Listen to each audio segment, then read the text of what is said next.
My name is Jennifer, and I'm 32 years old. I work in a professional job, and my husband, Donnie, is 30. We got married 2 years ago. Donnie can seem a bit unreliable, but he's a kind person and is good at handling housework. I'm focused on my career and enjoy the work I do. I work in the New York area, where hard work is recognized. However, the company may ask me to move to different locations, and there's no maternity leave or support for parents. Many women leave the company when they get married or have kids. At first, I didn't want to get married or have children because I preferred my job over housework. When Donnie proposed, I turned him down because I liked my job. I was already a section chief and wanted to climb higher in my career. I didn't think about settling down or having kids, but Donnie understood and promised we would share the housework and not have kids for a while. Eventually, I agreed to marry him because of his patience and understanding. Now that we are married, we both work. Sometimes we don't split chores exactly as planned, but we help each other, and it works out well. My in-laws sometimes make annoying comments, like asking if I'll prioritize my home or have kids, but it's not a big problem because Donnie always supports me. Living with Donnie has been great, and I've learned to appreciate married life. Then, one day, my supervisor, the department manager, called me about a possible transfer to a new office. He said the new office was a regional branch, and I would return to headquarters in 2 years. If I did well, I could be promoted to section chief at the new location, and even become the first female department head when I returned. It was a good opportunity. In my company, everyone who becomes a department manager or higher has had to go through a transfer. If you refuse a transfer, you could stay as a section chief or even be moved to an unimportant position. Before I got married, I would have accepted the transfer offer without thinking twice, but now, as a married woman, I felt unsure. I told my department manager, "Thank you for considering me. I'd like to think about it positively, but since it involves moving, I'd like to talk to my husband first. Can I get back to you after that?" He understood and said, "Right, you're married. You can decide whether to go alone or move with your family. Discuss it and let me know." I'm hoping for a positive answer. When I got home, I talked to Donnie about the offer. I explained, "I've been offered a transfer. I might have to move to the countryside, but if I do well for 2 years, I can return here and get promoted. I want to accept the offer, but I need to know if you're okay with it. We can either move together, or I can go alone. What do you think?" Donnie seemed surprised at first, but after thinking for a moment, he said, "If you accept this transfer, your dream could come true, right? I can't move with you because of my job here, but don't worry about me, go for it." With Donnie's support, I told my company that I would go alone for the transfer. I started negotiating the terms, and the company agreed to cover my moving expenses. They also agreed to treat me as on duty when commuting back home from my new location, and they offered a good benefits package. With all these conditions, I decided to accept the transfer to the branch office. I officially received the transfer order and made plans to move to the countryside. I could rent a company apartment for a low price, so I decided to live there. On the day of the move, the movers had already taken my things, and Donnie came to see me off at the station. "Thanks for seeing me off," Donnie said. "I'll keep in touch regularly, and I'll try to visit as often as I can." "Yeah, I'll be waiting. Just don't overwork yourself since you're working remotely," I replied. "You too, take care," Donnie said as I left. And so, my life as a remote employee began. I planned to visit home during long holidays and slower weeks, but things at the branch office didn't go as expected. Right after I transferred, trouble started. Some employees didn't trust me just because I was a woman, and they wouldn't acknowledge me. I became the target of rumors, and my instructions were ignored. My phone calls weren't even transferred. Then, a serious mistake happened in a project a subordinate was handling, and they deliberately kept me out of it. The subordinate was shocked, and since I was their supervisor, it was my responsibility to fix it. I had to deal with the problem, apologize, recover the lost work, and improve relationships with the team. My supervisor saw I was overwhelmed and gave me some advice. He said, "I understand your struggle, because I've been through a transfer myself. It might feel unfair, but you can't just force people to see things your way. It's important to communicate well, understand others, and build connections with them." Taking my supervisor's advice, I worked on connecting with the people at the branch. I spent more time with them and joined the neighborhood association, which was part of the company's rental housing community. Soon, I found it hard to find personal time for myself, and I couldn't make it home to be with Donnie. I kept in touch with him, but after a few months of working remotely, It became harder to reach him by phone or text at night. I'm working late every day because work is tough, Donnie said. I was exhausted and often fell asleep early because of how busy I was. I didn't suspect anything and focused on my work. One time, during a long holiday when things were slow, I decided to visit home in New York. However, I couldn't reach Donnie by phone or text, so I went back to New York without telling him. When I opened the door to my house, something felt off. Then a woman I didn't recognize rushed to the door and said, "Oh, welcome back. If I knew you were coming early, I would have prepared." Both of us were shocked, and there was an awkward silence. The woman spoke first, asking, "Who are you?" I replied, "Who are you? This is my home. There must be a mistake. I live here." We argued, and then decided to step outside to check the house number. To my surprise, the nameplate on the door was the custom one I had ordered. The key still fit, so I said, "This is my house, I'm going in." The woman protested, but I ignored her and went inside. Once inside, I saw everything had changed. The curtains, furniture, and even the decorations were different. There was a framed photo of Donnie and the woman at a theme park in the living room. I saw mugs I'd never seen before in the kitchen, and in the bathroom, there were unfamiliar toothbrushes, skin products, and women's shampoo. The bed linens were new, and there were no traces of my things left in the wardrobe, only the woman's clothes. Donnie's things were hidden in a back room, like the woman had moved in and taken over. I was still in shock when I heard the front door open. "Hi, I'm home," Donnie said. "Lola, did you invite a friend over?" Seeing him, I was stunned. "Justin?" I asked. "Since when did you become Justin? Can you explain what's going on?" Donnie looked shocked and said, "What are you doing here?" I confronted him, asking, "What's going on? Why are you calling yourself Justin?" He hesitated, and then said, "Well, this man's real name is Donnie, and I'm Donnie's wife, Jennifer." The woman, Lola, interrupted, saying, "That's a lie, he told me he was divorced." Donnie then explained, "Well, Jennifer, when you didn't come home, I was lonely, so I casually signed up for a dating app and met Lola." I was confused. "So, Justin is your fake name on the dating app?" Donnie replied, "No, it's not that. I thought using my real name would cause problems, so I used a fake name but kept my last name the same." I asked, "And why did Lola lie about being divorced?" Lola replied, "On my dating profile, I said I had only ever gone to all-girls schools and never dated a man before. I was looking for someone serious about a relationship and marriage." I felt hurt by what Donnie said, so I lied about being divorced to Lola, and we started living together. "Why would you do that?" I asked.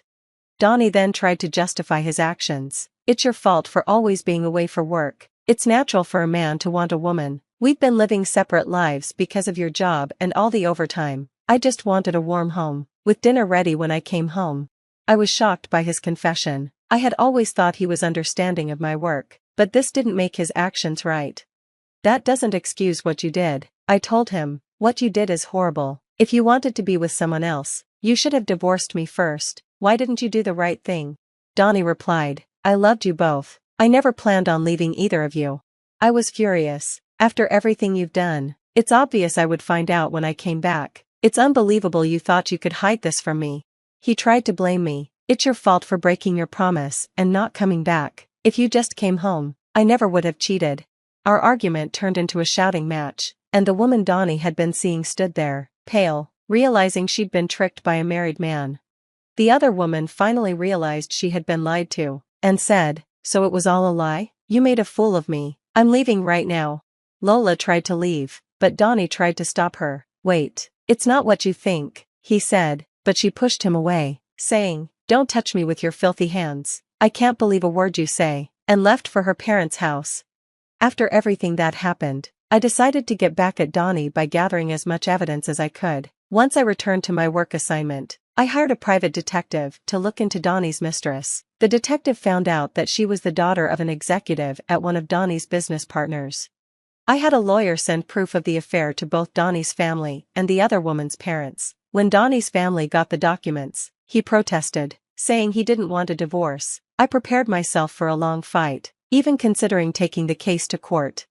The other woman's family contacted my lawyer, and we agreed to meet at their office. The other woman and her parents showed up and apologized to me, saying, "We're so sorry, even though we didn't know about it. Our daughter caused you so much trouble." The other woman and her parents explained that their daughter was very sheltered and naive. She had always dreamed of a more free and romantic love, so when she met my husband on a dating app, she didn't realize who he really was. She thought he was divorced and wanted to move in with him. Despite their warnings, she didn't listen and ran away from home to be with him. The other woman was devastated when she realized she had been the other woman in an affair and blamed herself. She was now seeing a therapist to cope. Her parents offered me a settlement of $50,000 and asked me to keep the matter private. I told them I would accept their apology on one condition: I was preparing for a divorce, but Donnie refused to agree to it. If they were willing to testify if the case went to trial, I would accept the settlement. They agreed to cooperate but didn't want a permanent record of this affair, so they asked if there was any other way to help punish Donnie. I realized that Donnie's workplace was a client of the other woman's family, and we decided to work together to teach him a lesson. His workplace would soon face issues because he had angered a powerful executive at one of their client companies. This would all be blamed on Donnie. Meanwhile, Donnie's parents, unaware of the situation, were trying to contact him, worried about why I wasn't answering their calls. They blamed me for not being home, saying I was too focused on my job. When Donnie confessed to them that he had cheated, his mother sided with him, blaming me for neglecting him. Donnie's parents kept calling and even showed up at my workplace, creating a scene. They told me to let Donnie go and stop standing in the way of his happiness with his lover. I told them I wanted a divorce, but Donnie was refusing. I also mentioned that the woman he had an affair with didn't want him back. When Donnie's parents realized their son had angered a major client, they quickly changed sides. They apologized to me, but I refused to forgive them. I told them to leave, and when they didn't, I had them escorted out by security. My company decided to sue Donnie's parents for business obstruction because of the scene they caused. After all that, I finally received my compensation from Donnie and got my divorce. The other woman's family also demanded compensation for the harm to their daughter's reputation and her therapy costs. With all the losses and debts from his mistakes, Donnie was struggling financially and couldn't quit his job. 2 years had passed since my assignment started. By the time everything was settled, I had successfully completed my assignment and was preparing to return to the main office. My hard work had paid off, and I had been promoted to department manager. If I hadn't taken that assignment, I might still be stuck in a loveless marriage. But I realized that someone like Donnie would have had an affair sooner or later, and I would have always clashed with his parents. Now, I've realized that I am better suited for work than family life, and I am incredibly fulfilled and happy. Irene wants grandchildren, and she wants them now, Nina warned as we sat in the bustling cafe, her words cutting through the morning chatter like a knife. My name is Lila Montgomery, and I should have heeded that warning. Instead, I laughed it off, stirring another packet of sugar into my latte. Come on, Nina. I haven't even met the guy yet. Nina leaned forward, her eyes serious. Trust me, Lila. Wade's great, but his mother, she's something else. Just be prepared. I nodded, only half listening. My mind was already racing with possibilities. A blind date set up by my best friend from college? It felt like the start of a rom-com, and I was ready for my happy ending. Later that evening, I found myself at a cozy Italian restaurant, nervously smoothing my dress as I waited for Wade to arrive. The door chimed, and there he was, tall, with kind eyes and a smile that made my heart skip a beat. Lila, he asked, approaching my table. I stood, extending my hand. That's me. You must be Wade. His handshake was firm, his palm warm against mine. It's great to finally meet you. Nina's told me so much. As we settled into our seats, the conversation flowed easily. Wade was charming, intelligent, and genuinely interested in my work as a teacher and my dreams of becoming a writer. By the time our entrees arrived, I was smitten. So, Wade said, twirling pasta around his fork, what made you agree to a blind date? I laughed. Honestly, I'm a hopeless romantic. Plus, Nina's judgment is usually spot on. Usually? Wade raised an eyebrow. Well, there was that one time in college when she convinced me to get bangs. That was a choice. We both burst out laughing, drawing glances from nearby tables. As our laughter subsided, Wade's expression softened. I'm glad you took the chance. I have a good feeling about this. The weeks that followed were a whirlwind.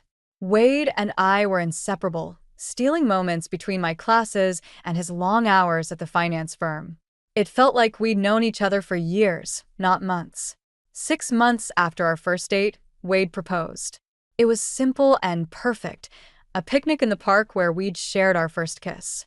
As he slipped the ring on my finger, I felt like my heart might burst with happiness. "I can't wait to start our life together," Wade murmured, pulling me close. I nestled into his embrace, savoring the moment. Me neither. The wedding planning began in earnest, and that's when I first met Irene Callahan. Wade's mother swept into our lives like a hurricane, all designer suits and opinions. "Oh, darling," she cooed, air-kissing my cheeks. "We simply must discuss the guest list. And the venue? I have some suggestions." I glanced at Wade, hoping for support, but he just shrugged apologetically. "Mom's excited," he whispered. As the weeks passed, Irene's excitement began to feel more like a takeover. She had opinions on everything from my dress to the napkin colors. But it was during a cake tasting that I got my first real glimpse of what Nina had warned me about. "So, Lila," Irene said, delicately wiping frosting from her lips, "when can we expect grandchildren? You're not getting any younger, you know." I nearly choked on my champagne. "We, haven't really discussed that yet." Irene's eyes narrowed slightly. "Well, you should. Family is everything, dear. And the Callahan name must continue." Wade jumped in, sensing my discomfort. "Mom, we just got engaged. Let's focus on the wedding first, okay?" Irene waved her hand dismissively. Of course. I'm just thinking ahead. Someone has to." As we left the bakery, I couldn't shake the uneasy feeling in my stomach. Wade squeezed my hand reassuringly. "Don't worry about Mom. She means well." I nodded, forcing a smile. But Nina's words echoed in my mind. Irene wants grandchildren, and she wants them now. I had a sinking feeling that our wedding was just the beginning of Irene Callahan's grand plans for our future. The doorbell chimed, its cheerful tone a stark contrast to the tension that immediately filled our home. I glanced at Wade, who was already rising from the couch, with a resigned look.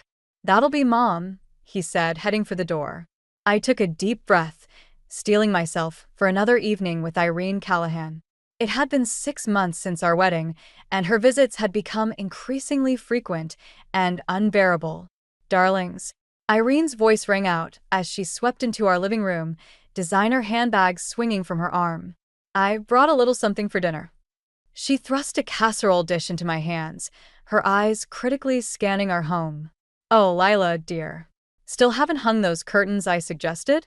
This place could use a woman's touch." I bit my tongue, forcing a smile. "Thanks for the casserole, Irene. We've been busy settling in." "Too busy to make a proper home?" Irene raised an eyebrow. "Or perhaps too busy with that little hobby of yours?" My jaw clenched. "Teaching isn't a hobby, Irene. It's my career."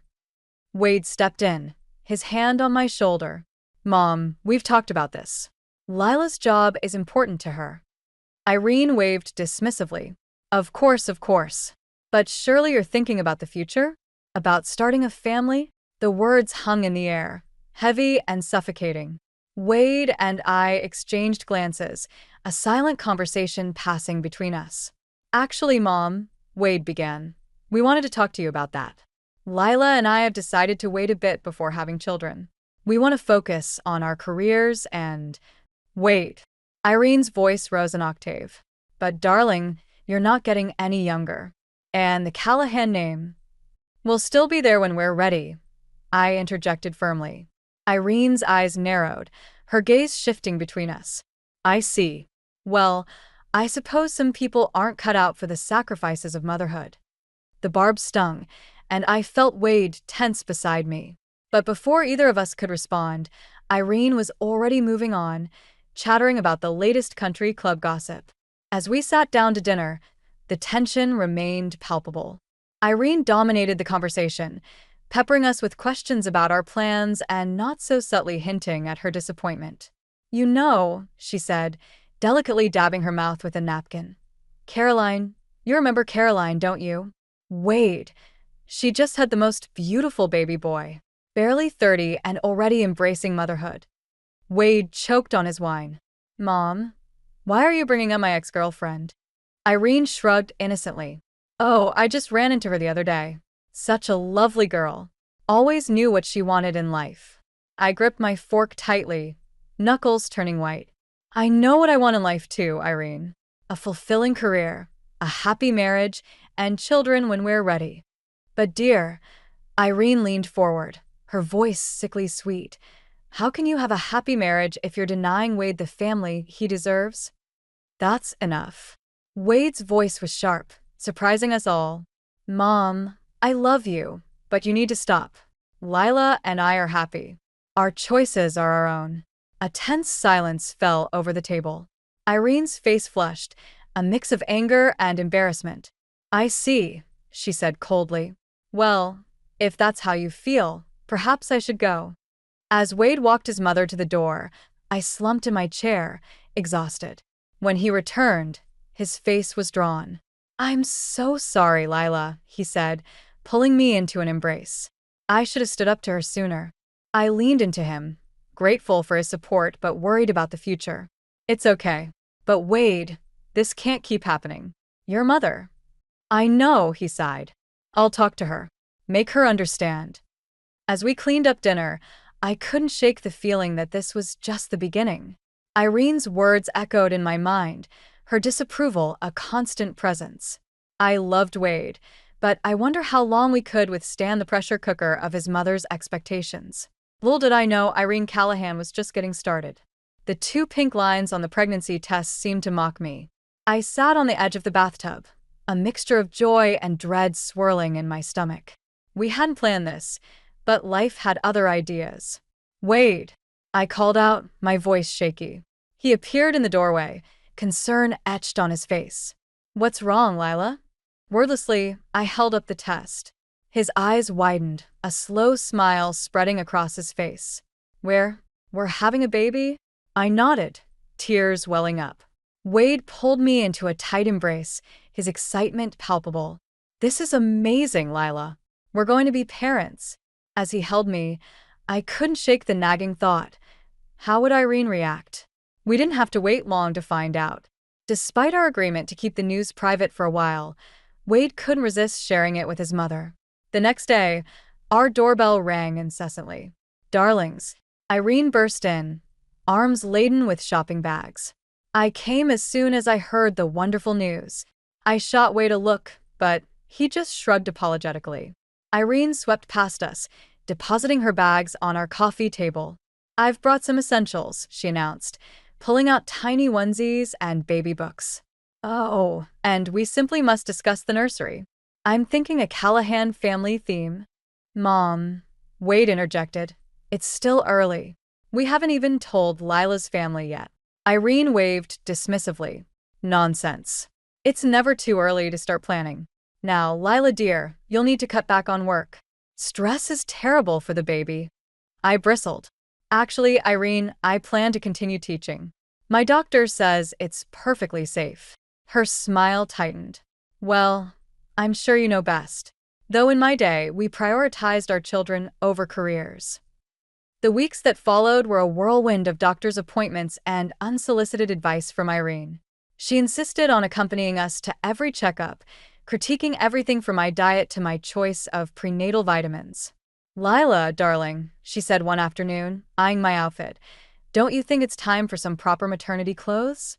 You're carrying precious Callahan cargo, after all. I gritted my teeth, forcing a smile. I'm comfortable in what I'm wearing, Irene. Wade, sensing the tension, tried to change the subject. Mom, did you see the ultrasound pictures? The baby's getting so big. Irene's face softened momentarily. Yes, it's wonderful. Though I do hope it's a boy. The Callahan name must continue. I felt a sharp pain in my abdomen, wincing slightly. Wade noticed immediately. Lila, are you okay? I'm fine, I assured him, though the pain persisted. Just a little cramping. Irene's eyes narrowed. Are you sure? Perhaps you've been overexerting yourself. I told you to cut back on work. Before I could respond, another wave of pain hit, more intense this time. I doubled over, panic rising in my chest. Wade! I gasped, something's wrong. The next few hours passed in a blur of ambulance sirens and hospital corridors. Through it all, I clung to Wade's hand, praying silently. But sometimes, prayers go unanswered. "I'm so sorry," the doctor said gently. There was nothing we could do. The words hung in the air, heavy and final. I felt numb, barely registering Wade's quiet sobs beside me. And then, cutting through the fog of grief, came Irene's voice. "Well," she said, her tone oddly detached, "these things happen. Perhaps next time you'll be more careful, Lila." I stared at her in disbelief, the pain in my heart giving way to a white-hot anger. Wade tensed beside me. "Mom," he said, his voice low and dangerous, "I think you should leave." Irene looked shocked. "But darling, I'm only trying to help. Lila needs to understand." "Now," Wade insisted, standing up. "Please, just go." As Irene left, her heels clicking down the hospital corridor, I felt the first crack form in the foundation of our family. The baby we'd lost had been real, a tiny spark of hope. But in its absence, all I could see was the chasm growing between us and the woman who should have been its grandmother. I turned to Wade, tears streaming down my face. "Take me home," I whispered. "Please, just take me home." The first note arrived on a Tuesday, slipped under our front door like a poisonous snake. I almost missed it in my rush to get to school, but the crisp white envelope caught my eye. No return address, just my name in neat, unfamiliar handwriting. With trembling fingers, I tore it open. "Your failure cost an innocent life. How do you live with yourself?" The words blurred as tears filled my eyes. I crumpled the note, my chest tight with a mixture of grief and anger. Who could be so cruel? I didn't tell Wade. He was already walking on eggshells around me, and I couldn't bear to add to his worry. Instead, I threw myself into work, hoping to drown out the echo of those hateful words. But the notes kept coming, each one more vicious than the last, always appearing when I least expected them. In my mailbox at school, tucked into the windshield of my car, even slipped into my grocery bags. "You don't deserve to be a mother. The Callahan legacy dies with you. Wade would be better off without you." With each note, my paranoia grew. I found myself looking over my shoulder constantly, jumping at every unexpected sound. Sleep became elusive, and dark circles formed under my eyes. Wade noticed, of course. "Lila, honey, are you okay?" he asked one night, his brow furrowed with concern. "You seem on edge lately." I forced a smile. "Just tired. End of the semester, you know how it is." He nodded, but I could see the doubt in his eyes. We were drifting apart, the space between us in bed growing wider with each passing night. As the harassment continued, a nagging suspicion took root in my mind. The timing, the personal nature of the attacks. It all pointed to one person. But I couldn't bring myself to voice my fears to Wade. How could I accuse his mother without proof? One evening, as I was grading papers in our study, Wade's phone buzzed on the desk. A text from Irene lit up the screen. "Darling, don't forget dinner tomorrow night. I have a surprise for you both." My stomach churned. Irene's surprises were rarely pleasant these days. But it was Wade's response that made my blood run cold. "Mom, please. We talked about this. Lila's still not ready for big gatherings." I stared at the screen, a mix of gratitude and frustration washing over me. Wade was trying to protect me, but why couldn't he just tell his mother to back off completely? The next day, another note appeared, this time in my desk drawer at school. "You're tearing this family apart. Do the right thing and leave." Something inside me snapped. I grabbed my phone and dialed Nina's number with shaking hands. "Nina? I need your help," I said as soon as she answered. I think Irene is behind these notes." There was a pause on the other end. "Oh, Lila," Nina sighed. "I was afraid something like this might happen. What do you need?"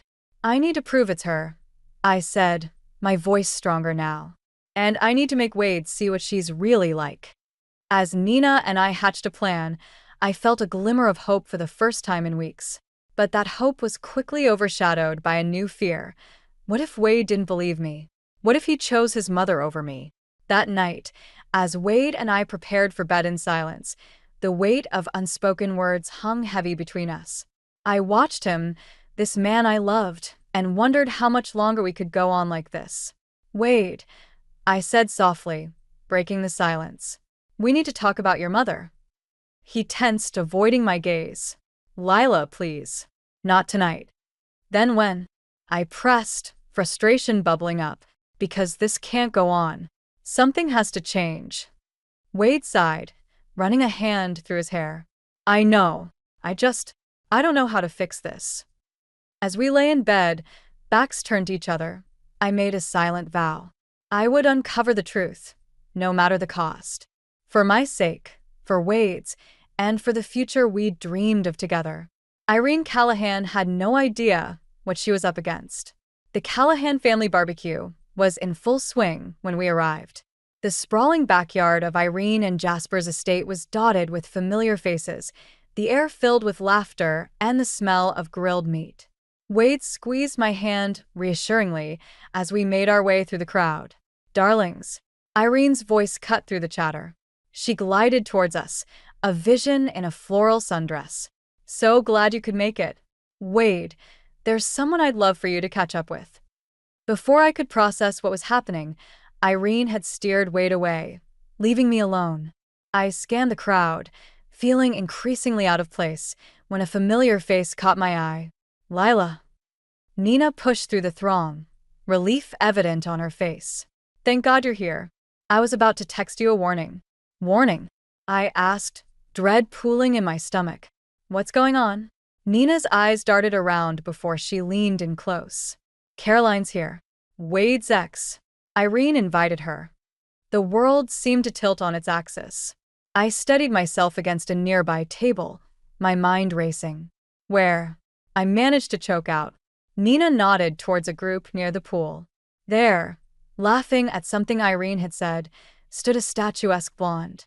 Even from a distance, I could see why she'd caught Wade's eye years ago. "Lila." Wade's voice startled me. He appeared at my side, looking uncomfortable. "Mom wants us to come say hello to someone." I knew what was coming, but it didn't make it any easier when Irene practically shoved Caroline in front of us. "Wade, you remember Caroline, of course," Irene gushed. "And Caroline, this is Lila, Wade's wife." The pause before wife was brief, but unmistakable. Caroline's smile was polite, but her eyes were calculating as she shook my hand. "So nice to finally meet you, Lila. I've heard so much about you." "Funny," I replied, forcing a smile of my own. "I can't say the same." An awkward silence fell over the group. Wade cleared his throat. "Caroline, it's been a while. How have you been?" As they fell into conversation, with Irene eagerly interjecting, I felt myself fading into the background. I watched as Caroline laughed at Wade's jokes, touched his arm, and reminisced about their shared past. Irene beamed at them, occasionally shooting pointed glances my way. "They make such a lovely couple, don't they?" An elderly, and I vaguely recognized, sidled up to me. "It's a shame things didn't work out between them. But who knows? Maybe it's not too late." I excused myself abruptly, needing to escape. I found myself in Irene's meticulously maintained rose garden, trying to catch my breath. "Lila." Wade's voice came from behind me. "Are you okay?" I whirled around, anger and hurt bubbling to the surface. "Am I okay? Your mother invited your ex-girlfriend to a family event and has been parading her in front of everyone like some sort of replacement for me. And you've done nothing to stop it." Wade's face fell. "I'm sorry, I didn't realize." "Didn't realize?" I cut him off. "Or didn't want to see it." "Wade, your mother has been trying to drive me away since day one. And now this? It's humiliating." Before Wade could respond, a rustle in the nearby bushes caught our attention. Irene emerged, her face a mask of innocence. "Oh, there you are. I was just looking for you too." Caroline was hoping to get a photo with Wade for old time's sake. Something inside me snapped. No, I said firmly, surprising both Wade and Irene. No more photos, no more walks down memory lane. This ends now. Irene's facade cracked for a moment, a flash of anger crossing her face before she composed herself. Lila, dear, I'm sure I don't know what you mean. I'm only trying to make everyone feel welcome. By inviting Wade's ex and treating her like the daughter-in-law you wish you had? I shot back. I see right through you, Irene. And I'm done playing your games. I turned to Wade, whose face was a mix of shock and dawning realization. I'm going home. You can stay if you want, but I won't be a part of this charade any longer. As I walked away, head held high, I heard Irene's hushed, urgent whispers to Wade. But for the first time in months, I felt strong. I had finally stood up to Irene Callahan, and I was ready for whatever came next. Little did I know, Irene's machinations were far from over, and the true test of our marriage was yet to come. The manila envelope sat on our kitchen table, innocuous yet menacing. My hands trembled as I reached for it, knowing its contents would change everything. Nina had come through, her investigative skills proving invaluable in uncovering the truth I'd long suspected. Lila. Wade's voice called from the hallway. I'm home. Listen about yesterday at my parents'. He stopped short as he entered the kitchen, taking in my rigid posture and the envelope before me. What's that? I took a deep breath.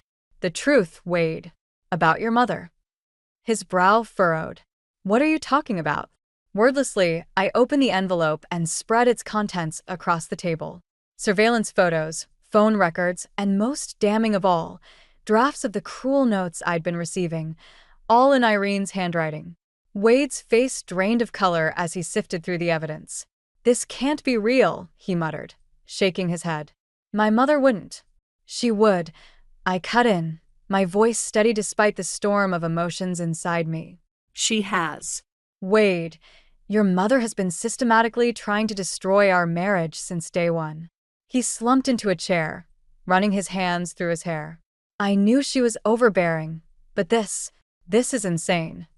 It gets worse, I said, sliding a final document towards him. It was a text conversation between Irene and Caroline, planning their chance encounter at the barbecue. Wade's eyes widened as he read, disbelief giving way to anger. She set that whole thing up? God, Lila, I'm so sorry. I had no idea. I reached across the table, taking his hand. I know you didn't. But Wade, we can't ignore this anymore. Your mother needs to be confronted. He nodded slowly, a resolve settling over his features. You're right. We'll go together. Tonight. The drive to the Callahan estate was tense, the weight of what we were about to do hanging heavy between us. As we pulled up the long driveway, I saw Irene framed in the doorway, her perfect hostess smile in place. Darlings, she called out. What a lovely surprise.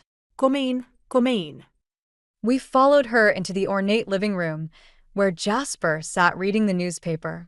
He looked up, surprise registering on his face at our unexpected visit. Mom, Dad, Wade began, his voice tight. We need to talk. Irene's smile faltered for a moment before she recovered. Of course, dear. What about? I stepped forward, placing the envelope on the coffee table. About this, Irene. About your campaign to destroy our marriage. The room fell silent. Jasper lowered his newspaper, looking bewildered. Irene's face was a mask of innocence, but I could see the calculation in her eyes. Lila, dear, I'm sure I don't know what you mean, she said smoothly. What is all this? Wade opened the envelope, spreading out the evidence as he had done in our kitchen. It's proof, Mom. Proof that you've been harassing Lila, trying to drive her away. The notes, the setup with Caroline. How could you do this?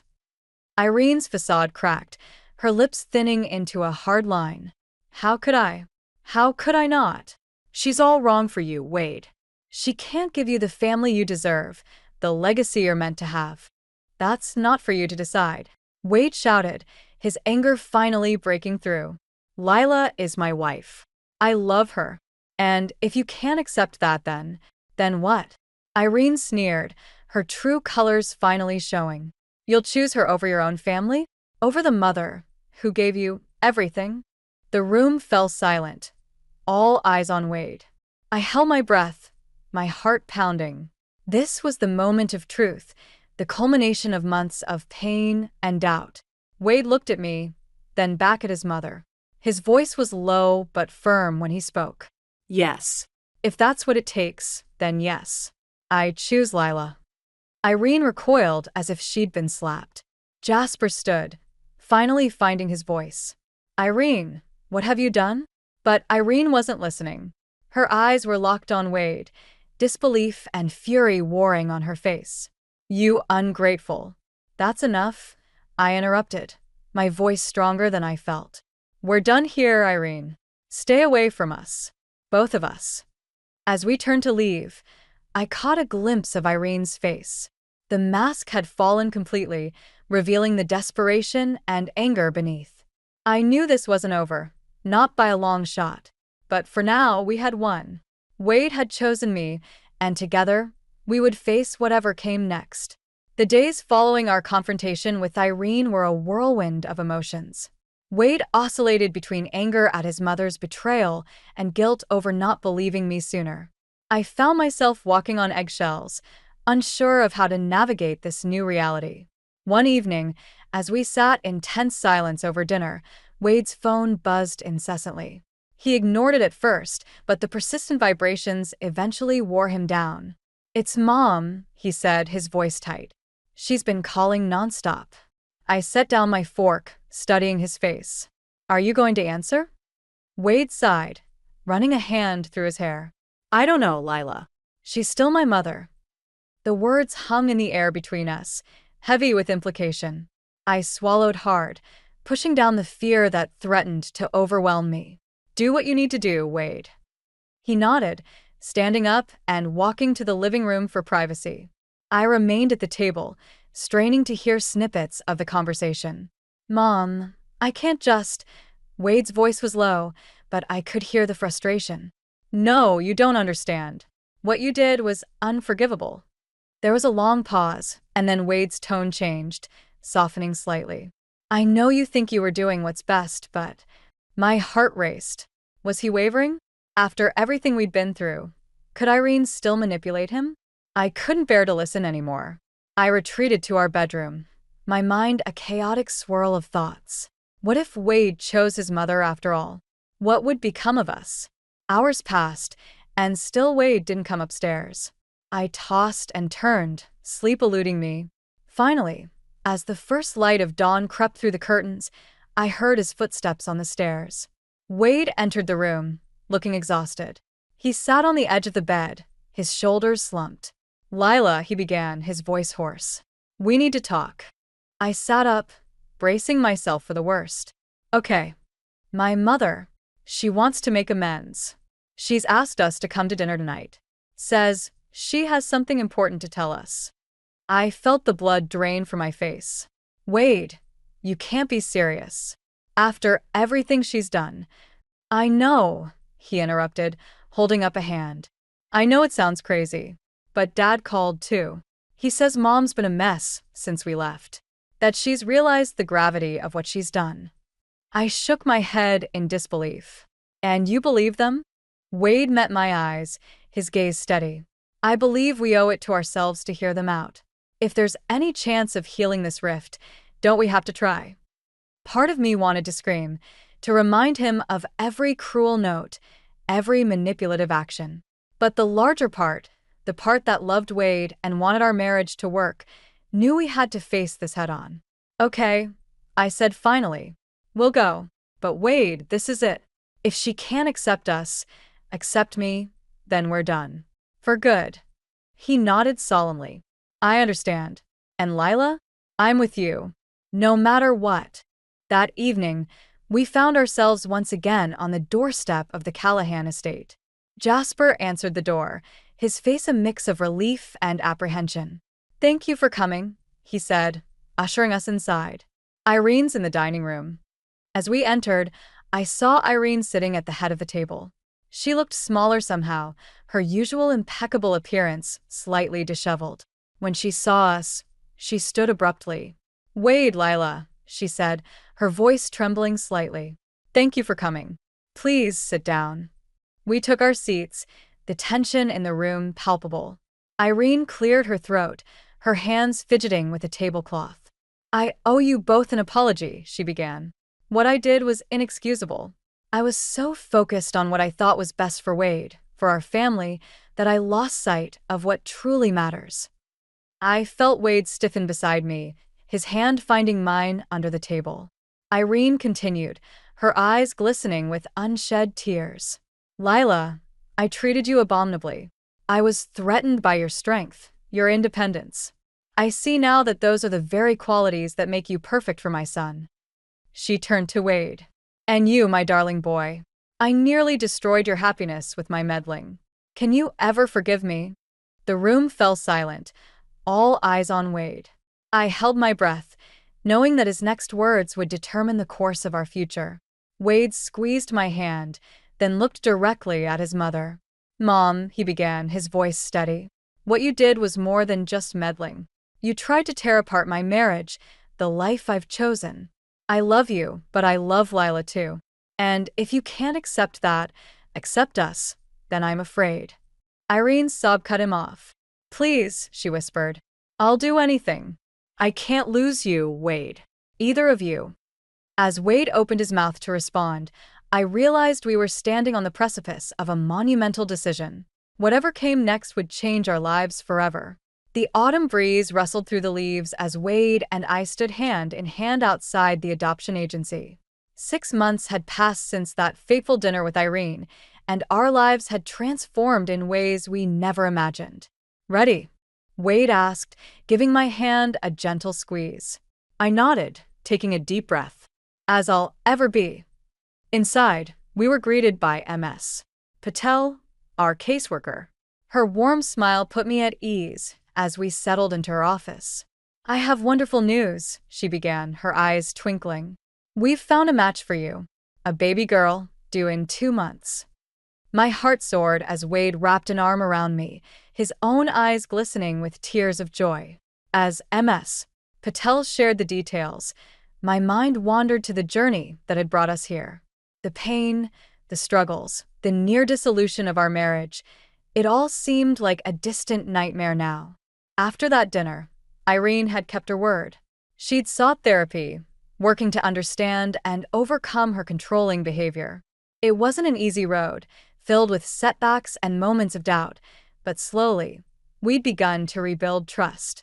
I remember the day Irene had come to me, alone, her usual polished exterior stripped away.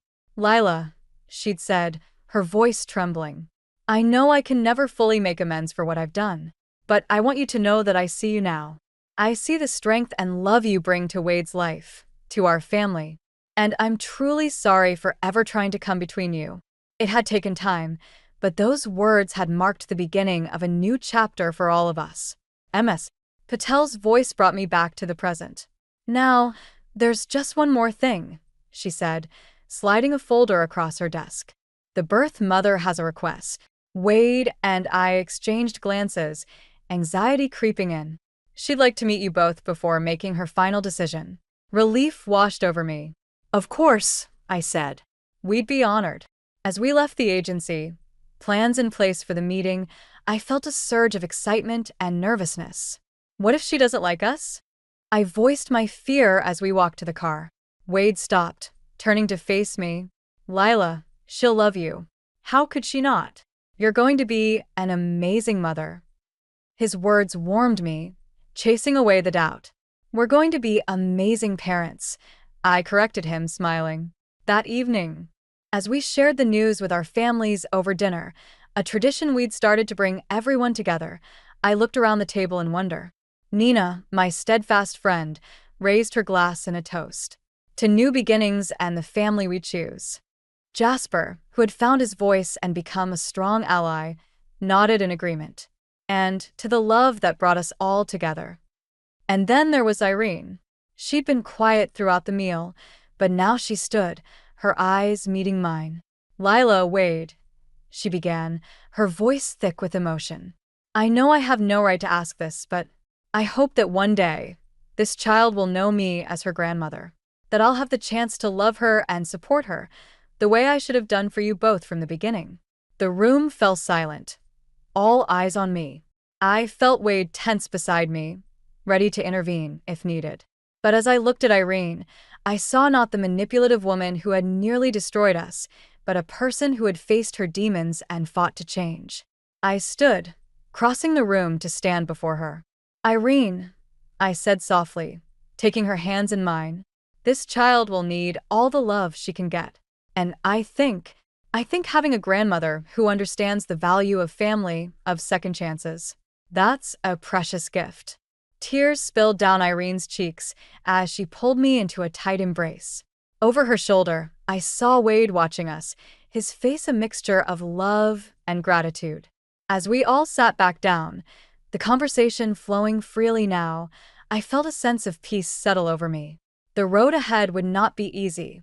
Parenthood never is, but we had built a foundation of love, forgiveness, and understanding that could weather any storm. Later that night, as Wade and I lay in bed, his hand resting gently on my stomach where our future daughter would soon rest, I realized that sometimes the family you choose and the one that chooses you can be the strongest of all. "I love you," Wade murmured, pulling me close. "I love you too," I whispered back, closing my eyes and dreaming of the new horizons that awaited us. My name is Eleanor, but everyone calls me Ellie. The last thing I saw was Reese's face, contorted in a silent scream, swallowed by the icy water. 1 minute, he was laughing, the wind whipping through his hair as he wrestled with the sailboat's rigging, and the next he was gone. Just like that.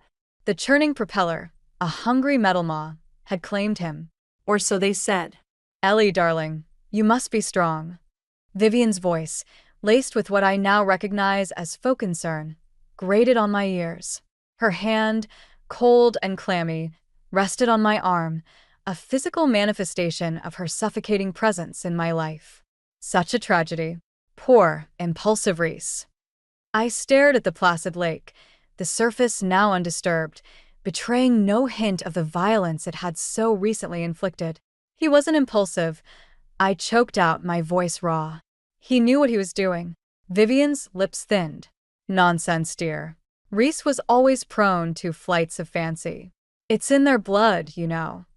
The "there" hung in the air, a thinly veiled jab at my own, supposedly less refined lineage. I clutched my son, Leo, closer to me, his small body a warm weight against my aching chest. He was barely 6 months old, his eyes the same startling blue as his father's, a constant, painful reminder. "Mama?" Caleb's voice, a beacon of sanity in the swirling chaos, broke through the fog of grief and Vivian's suffocating sympathy. He knelt beside me, his hand warm and comforting on my back. "Are you all right?" I don't know," I whispered, the words catching in my throat. I can't believe he's gone." "I know, Ellie." Caleb's voice was rough with emotion. He glanced at Vivian, his gaze hardening. "We'll get through this."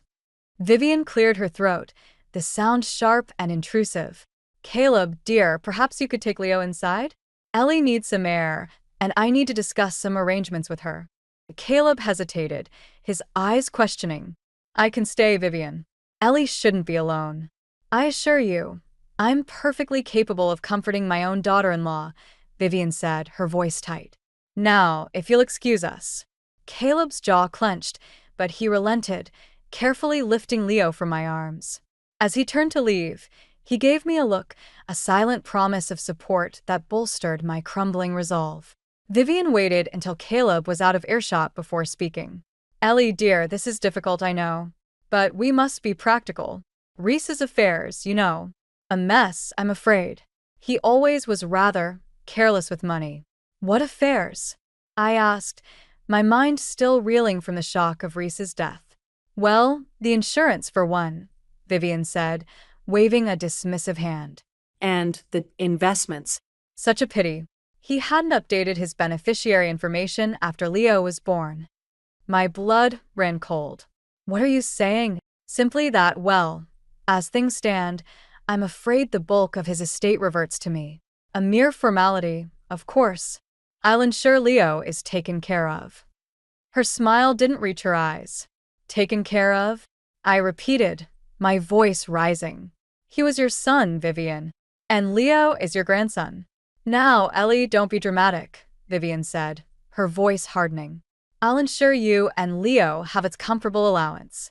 Enough to maintain your lifestyle. But Reese's finances were complicated. Best left to me to handle. I stared at her, the pieces of the puzzle beginning to click into place. Reese's increasing distance, the hushed phone calls, the sudden boating trip. A chilling thought took root in my mind. Had it been an accident? Or something far more sinister? Sleep offered no respite. Reese's face, frozen in that final, silent scream, haunted my dreams. I woke up gasping, my heart pounding, Leo's soft breaths beside me the only anchor to reality. The morning light, filtering through the curtains, cast long shadows across the room, twisting familiar objects into menacing shapes. Downstairs, the house was eerily silent. Vivian was out, her icy presence replaced by an unsettling emptiness. I wandered into Reese's study, a room I'd rarely entered while he was alive. He'd become increasingly secretive in the last few months, often shutting himself away in here, his phone calls hushed and furtive. The room was meticulously organized, almost sterile. Too organized. I ran my hand along the polished surface of his desk, my fingers tracing the outline of a faint indentation, as if something heavy had recently been removed. I opened his drawers, finding them mostly empty. His files, his personal papers, all gone. The only thing remaining was a small, worn photograph tucked away in the back of a drawer. It was a picture of Reese and his younger sister, Iris, their arms around each other, their faces lit up with genuine joy. Iris. I'd barely met her, a fleeting encounter at their wedding years ago. Vivian had always spoken of her with a dismissive wave of her hand, referring to her as the wild child, the black sheep of the family. A sudden knock startled me. Caleb stood in the doorway, his face etched with concern. Ellie, you okay? No, I whispered, my voice trembling. Something's not right, Caleb. Reese's things, they're gone. Caleb stepped into the room, his gaze sweeping over the empty desk. Gone? What do you mean? I showed him the photograph. This is Iris, Reese's sister. Vivian never talks about her. I think she might know something. Iris? Caleb frowned. I haven't heard that name in years. I remember Reese talking about her, though. Said she ran away when they were teenagers. Something about a fight with Vivian. A fight? I repeated, a knot forming in my stomach. What kind of fight? Caleb shrugged. I don't know the details. Reese never really talked about it, but he seemed protective of her. Almost like he blamed Vivian for something. A chill ran down my spine. Vivian's words echoed in my ears. It's in their blood, you know. What if it wasn't Reese's impulsiveness that had led to his death? What if it was something else entirely? Later that day, the police called. They'd concluded their investigation. Accidental drowning. Case closed. I hung up the phone, my hand shaking. Accidental? It felt anything but. I needed to talk to Iris. Finding her proved harder than I expected. She was off the grid, living under an assumed name in a small town hours away. Caleb, bless his heart, pulled some strings, using his contacts to track her down. It was late when we finally arrived at her address, a small, weathered cottage nestled amongst towering trees. A woman opened the door, her eyes wary, her face etched with a sadness that mirrored my own. She looked remarkably like Reese, the same startling blue eyes, the same slightly crooked smile. Iris? I asked, my voice barely a whisper. She nodded, her gaze searching mine. And you're Eleanor, Reese's wife. The word hung in the air, heavy with unspoken meaning. I need to talk to you, I said, stepping past her into the dimly lit cottage. About Reese. About Vivian. Iris's eyes flickered with a mixture of fear and understanding. Come in, she said, her voice resigned. I've been expecting you. Caleb stayed in the car, giving us privacy. I sat down on a worn sofa, Iris perched on a chair opposite me. The silence stretched between us, thick with unspoken grief and suspicion. Reese, I began, my voice cracking. I don't believe it was an accident. Iris sighed, her shoulders slumping. Neither do I. She reached into a drawer and pulled out a small, leather-bound journal, its pages filled with faded ink. Reese sent this to me a few weeks ago, she said, her voice low. He was scared, Ellie. Scared of Vivian. My heart pounded in my chest. Scared of Vivian. The pieces of the puzzle were finally falling into place, forming a terrifying picture. And I knew, with a chilling certainty, that my life would never be the same. The journal felt heavy in my hands, the worn leather a testament to the secrets it held within. Iris watched me, her blue eyes, so like Reese's, filled with a mixture of apprehension and resolve. He started writing it a few months ago, Iris said, her voice soft, almost a whisper. He said things were changing, that Vivian was getting worse. I opened the journal, the pages brittle with age. Reese's handwriting, once familiar, now seemed alien. The words slanted and hurried, as if written in a state of fear. March 12th. Mother visited again today. She keeps asking about the trust, about the changes I'm planning to make. I told her I'm not changing anything, but she didn't believe me. She keeps saying Leo needs to be provided for, that I need to be more responsible. March 18th. I had a fight with Ellie today. I snapped at her, I don't know why. She looked at me like I was a stranger. Mother keeps whispering in my ear, telling me Ellie isn't capable, that she's not fit to be a mother. I try to ignore her, but her words burrow under my skin, twisting my thoughts. March 25th. I saw Mother talking to the lawyer today. They were arguing. I heard her say something about a clause, about ensuring control. I don't know what it means, but it made my stomach churn. April 2nd. I confronted Mother about the lawyer. She denied everything, said I was being paranoid. But I saw the look in her eyes. The same look she used to give Iris before she left. I'm starting to think Iris was right all along. My hands trembled as I turned the pages, each entry a chilling glimpse into Reese's growing paranoia and fear. The entries became more erratic, more desperate, culminating in a final, chilling entry. April 8th. I'm going sailing tomorrow. Mother suggested it, said it would clear my head. I don't trust her. I feel like I'm being watched, like I'm walking on eggshells. I need to talk to Iris. I need to tell someone. I'm afraid, The journal slipped from my grasp, landing on the floor with a soft thud. I looked up at Iris, my eyes wide with horror. She planned it, I whispered, my voice hoarse. She killed him. Iris nodded, her face streaked with tears. I tried to warn him, Ellie.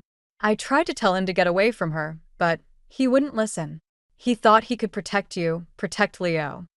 Protect us from her? I choked out, a sob escaping my lips. But she's his mother. She's a monster, Iris said, her voice filled with venom. She's always been a monster. She drove me away. She isolated Reese, and now she's taken him from you. We sat in silence for a long time, the weight of Reese's words, the weight of his fear, pressing down on us. The journal lay between us, a tangible link to the man we'd both loved, the man Vivian had destroyed. What about the clause he mentioned? I asked, my voice barely above a whisper. The one about control? Iris's eyes hardened. Vivian's always been obsessed with control. With money. She has a trust fund, a substantial one. Reese was supposed to inherit a large portion of it when he turned 35. His birthday was next month. But he's gone, I whispered, the realization hitting me with full force. And that means... It means the money goes to Vivian. Iris finished, her voice flat. Unless there's a will stipulating otherwise.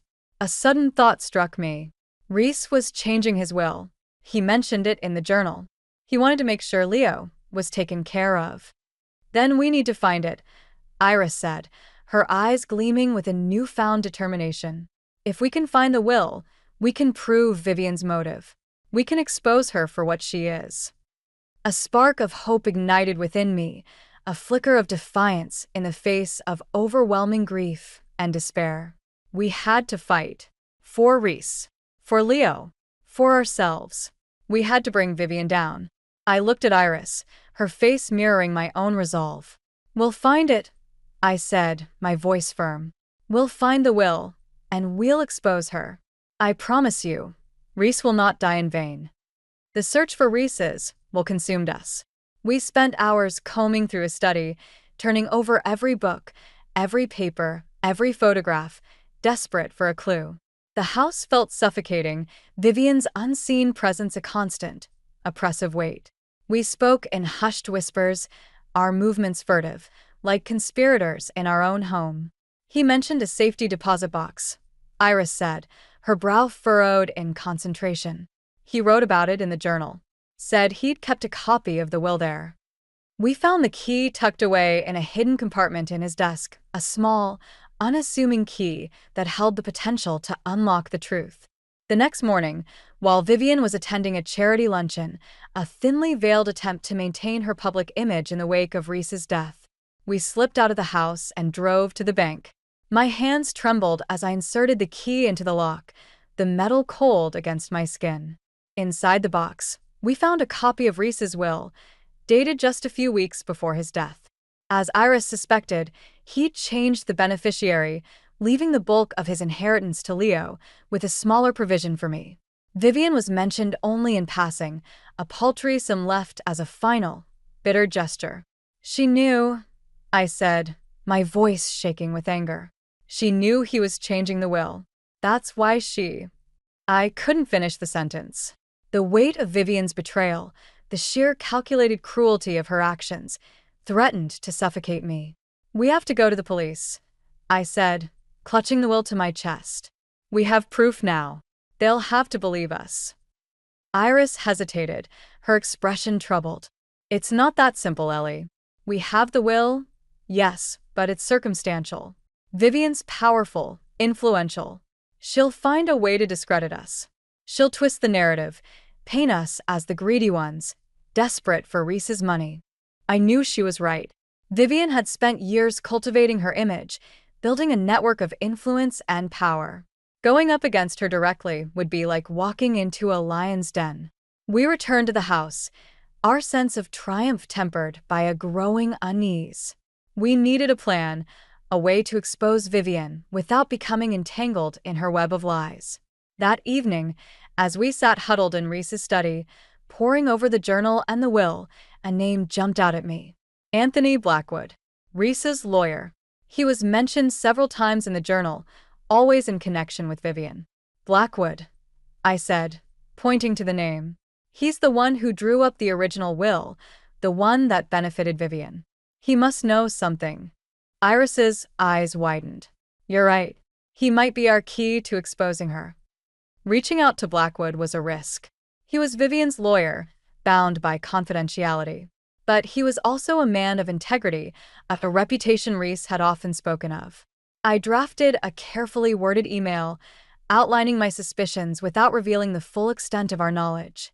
I appealed to his sense of justice, reminding him of his duty to uphold the law, not to protect those who flouted it. The next day, we received a reply. Blackwood agreed to meet with us, discreetly, at his office after hours. As we sat in Blackwood's dimly lit office, the air thick with anticipation, I handed him the journal and a copy of the revised will. He read them carefully, his expression growing increasingly grave. "I suspected something was amiss," he said, his voice low. "Mrs. Tremaine has always been difficult, but I never imagined—" He trailed off, shaking his head. "I can't offer you legal representation," he continued. "My firm represents the Tremaine estate, but I can offer you information. Information that might help you expose the truth." He then revealed a crucial piece of information, a detail that had been carefully omitted from the official reports: Reese's life insurance policy. A substantial sum had been altered just weeks before his death, making Vivian the sole beneficiary. The change had been made by Reese himself, but Blackwood admitted he'd been pressured by Vivian, who'd claimed Reese was too unstable to manage his own affairs. "She coerced him," I said, my voice trembling with rage. "She manipulated him into signing it." Blackwood nodded grimly. "I believe so. And I believe I have a way to prove it." He opened a file on his desk, revealing a series of emails between himself and Vivian. Emails that clearly documented her pressure tactics and her insistence on controlling Reese's finances. We left Blackwood's office that night armed with the ammunition we needed to bring Vivian down. The fight was far from over, but for the first time since Reese's death, I felt a glimmer of hope. Justice, I vowed, would be served. The weight of our knowledge was a heavy burden. We had the will, Blackwood's testimony, and the incriminating emails, all pointing to Vivian's guilt. But the question remained, what to do with this information? Going to the police still felt like a risky move. Vivian's influence ran deep, and I feared she would find a way to wriggle out of the charges, leaving us vulnerable and exposed. I paced Reese's study, Leo asleep in his crib, the rhythmic rise and fall of his chest a small comfort in the swirling chaos of my thoughts. Revenge. The word echoed in my mind, a dark whisper tempting me down a dangerous path. I wanted Vivian to suffer, to experience the same pain she had inflicted on me, on Reese, on Iris. But at what cost? Caleb, ever the voice of reason, urged caution. Ellie, you need to think about Leo, he said, his voice gentle but firm. This could get messy. Do you really want to drag him through a public scandal? Iris, on the other hand, fueled my desire for retribution. She took everything from us, Ellie, she said, her eyes blazing with anger. She deserves to pay. Don't let her get away with it. I was torn. On one side, the desire for justice, the burning need to avenge Reese's death. On the other, the fear of the consequences, the potential fallout for Leo. I was caught in a moral tug-of-war, my conscience battling with my rage. Sleep offered no solace.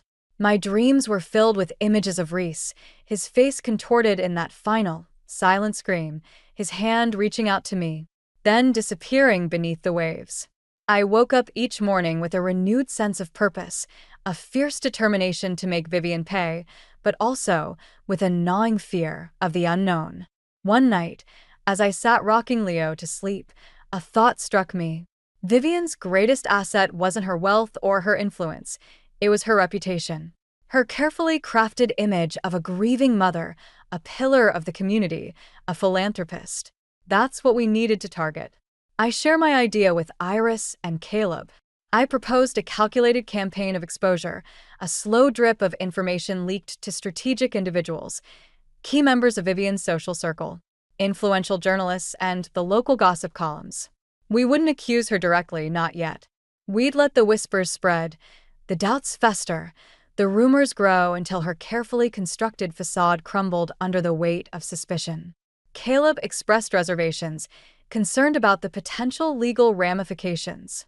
But Iris, her eyes gleaming with a predatory light, embraced the plan wholeheartedly. She thrives on appearances, on the adoration of her peers, Iris said, a cruel smile playing on her lips. Let's see how she fares when they turn their backs on her.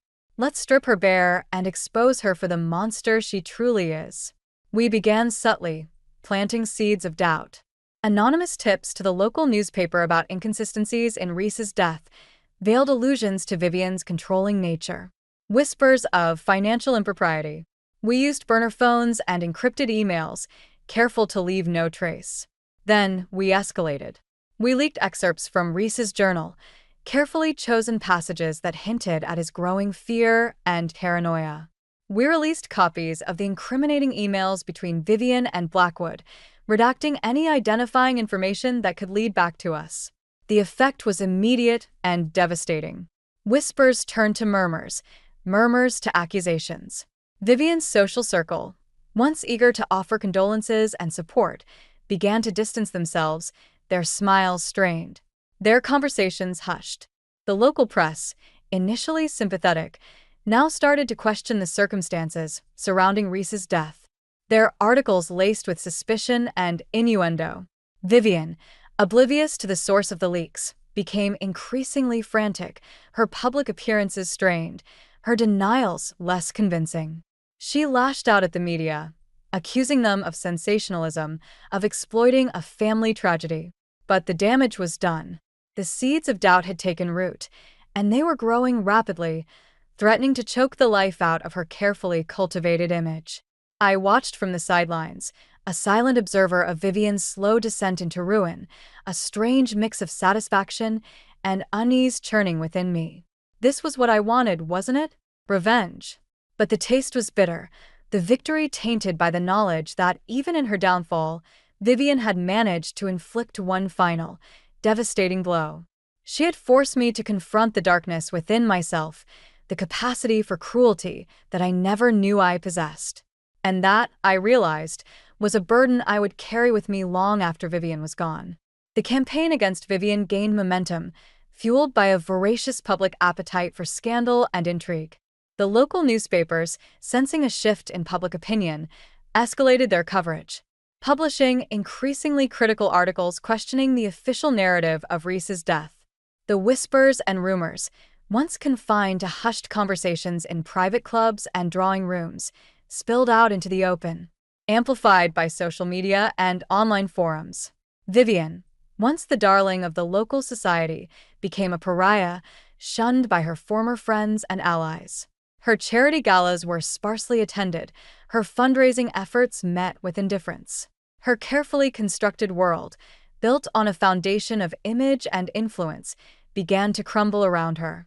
I watched her unravel from a distance, a silent observer of her public demise. The satisfaction I had initially felt began to morph into something else, a strange mixture of pity and unease. Yes, she deserved to be exposed, to face the consequences of her actions. But witnessing her downfall, watching her stripped bare of her power and prestige, left me with a hollow feeling, a sense of emptiness that echoed the void left by Reese's absence. One afternoon, as I scrolled through the online news, I came across a particularly scathing article detailing Vivian's alleged financial improprieties, hinting at a pattern of manipulation and deceit that stretched back decades. The article included a photograph of Vivian, her face haggard and drawn, her eyes devoid of their usual fire. She looked old, defeated, a shadow of her former self. A wave of sadness washed over me, a surprising pang of empathy for the woman who had caused me so much pain. I thought of Reese, of the love he had once felt for his mother, of the complex and tangled web of their relationship. And I wondered if, in our quest for revenge, we had become as ruthless and calculating as Vivian herself. That evening, Caleb came to visit. He looked worried, his brow furrowed with concern. "Ellie, this has gone far enough," he said, his voice gentle but firm. "You need to stop." "Stop," I repeated, my voice rising. "She killed Reese, Caleb. Don't you understand? She took him away from us." "I know," Caleb said, his hand reaching out to touch my arm. "But this isn't the way to honor his memory. You're becoming consumed by this, Ellie. It's poisoning you." I pulled away from his touch, my anger flaring. "You don't know what it's like, Caleb. You weren't there. You didn't see his face, hear the fear in his voice." My voice cracked, tears welling up in my eyes. I turned away, unable to bear the weight of his gaze, the silent judgment in his eyes. "I'm doing this for him, Caleb," I whispered, my voice choked with emotion. "For Reese. For Leo." Caleb sighed, his shoulders slumping. "I just don't want you to lose yourself in this, Ellie," he said, his voice filled with concern. "Revenge, it's a dangerous game. It can consume you, destroy you." He left soon after, leaving me alone with my thoughts, his words echoing in the silence. He was right, of course. I knew I was playing with fire, dancing on the edge of a precipice. But I couldn't stop. Not yet. Not until Vivian had paid for what she had done. The next day, I received an unexpected phone call. It was Iris, her voice urgent, almost frantic. "Ellie, you need to come quickly," she said, her words tumbling over each other. "Something's happened. It's Vivian." My heart pounded in my chest, a premonition of dread washing over me. What had she done? Had she finally cracked under the pressure? Or had she devised a counterattack, a way to turn the tables on us? I grabbed my coat and rushed out of the house, leaving Leo in the care of the nanny, my mind racing with possibilities. My heart filled with a chilling certainty that the game was far from over. I arrived at Vivian's mansion to find chaos. Police cars lined the driveway, their flashing lights painting the manicured lawns with an eerie, pulsating glow. Reporters and photographers swarmed the gates, their cameras clicking and flashing, eager to capture the latest development in the unfolding drama. Iris met me at the door, her face pale, her eyes wide with shock. "Ellie, it's awful," she stammered, pulling me inside. The grand foyer, usually pristine and imposing, was in disarray. Furniture was overturned, vases smashed, a trail of broken glass glittering on the marble floor. A police officer stood guard by the staircase, his expression grim. "What happened?" I asked, my voice barely a whisper. Iris led me into the living room, where a group of officers were huddled together, their voices low and urgent. Vivian's lawyer, Mr. Blackwood, stood off to the side, his face ashen, his hands trembling. She tried to take her own life," Iris whispered, her voice choked with emotion. My blood ran cold. Suicide? It was a desperate act, a final, dramatic gesture from a woman cornered, stripped bare of her power and prestige. I pushed my way through the crowd of officers, my gaze drawn to the figure lying on the sofa, covered by a blanket. A paramedic knelt beside her, checking her vital signs. "She's alive," the paramedic said, his voice calm and reassuring. "But she's lost a lot of blood. We need to get her to the hospital." They lifted Vivian onto a stretcher and carried her out of the house, the throng of reporters and photographers jostling for a better view, their cameras flashing, capturing the ignominious end of Vivian's reign. I stood there, numb with shock, watching as they loaded her into the ambulance, the flashing lights receding into the distance. The air was thick with a strange mixture of relief and regret. Relief that she hadn't succeeded, that she would have to face the consequences of her actions. Regret that it had come to this, that her life, once so carefully orchestrated, had unraveled so completely. Mr. Blackwood approached me, his expression somber. "Mrs. Hawthorne," he said, his voice low. "I believe this incident changes things." I nodded, understanding dawning. Vivian's suicide attempt, regardless of its motivation, painted her in a new light, a victim, not a perpetrator. It complicated matters, muddied the waters, made it harder to prove her guilt in Reese's death. "The police are likely to close the investigation," Blackwood continued, his voice tinged with resignation. "They'll attribute it to stress, to the pressure of the recent accusations. It's unlikely they'll pursue the matter further." I felt a surge of anger, a sense of injustice. She had manipulated the system, orchestrated her own downfall to escape accountability. And she had succeeded. "So she gets away with it?" I asked, my voice laced with bitterness. Blackwood sighed, his shoulders slumping. "I'm afraid so, Mrs. Hawthorne." The evidence against her, while compelling, is circumstantial. With this latest development, it's unlikely a jury would convict. I stood there, silent, the weight of his words pressing down on me. Vivian had won. She had manipulated the system, played the victim, and escaped justice. As I left the mansion, the crowd of reporters and photographers parted for me, their cameras flashing, capturing my image. My face etched with a mixture of grief and anger. I walked towards my car, the flashing lights of the police cars reflecting in my eyes, a stark reminder of the injustice that had been served. The game was over. Vivian had played her final card, and she had won. But as I drove away, a new resolve hardened within me. She might have escaped legal justice, but she would not escape my judgment. I would find a way to make her pay, to ensure that Reese's death was not in vain. The fight was far from over. It had just begun. The weeks that followed Vivian's suicide attempt were a blur. The media frenzy eventually died down, the public's attention shifting to the next scandal, the next tragedy. Vivian, physically recovered but emotionally shattered, retreated from public life, a recluse in her own gilded cage.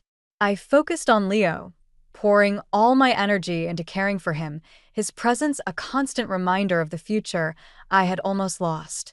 The desire for revenge, once a burning flame, dwindled to a flickering ember. I had come to realize that true justice wasn't about punishment.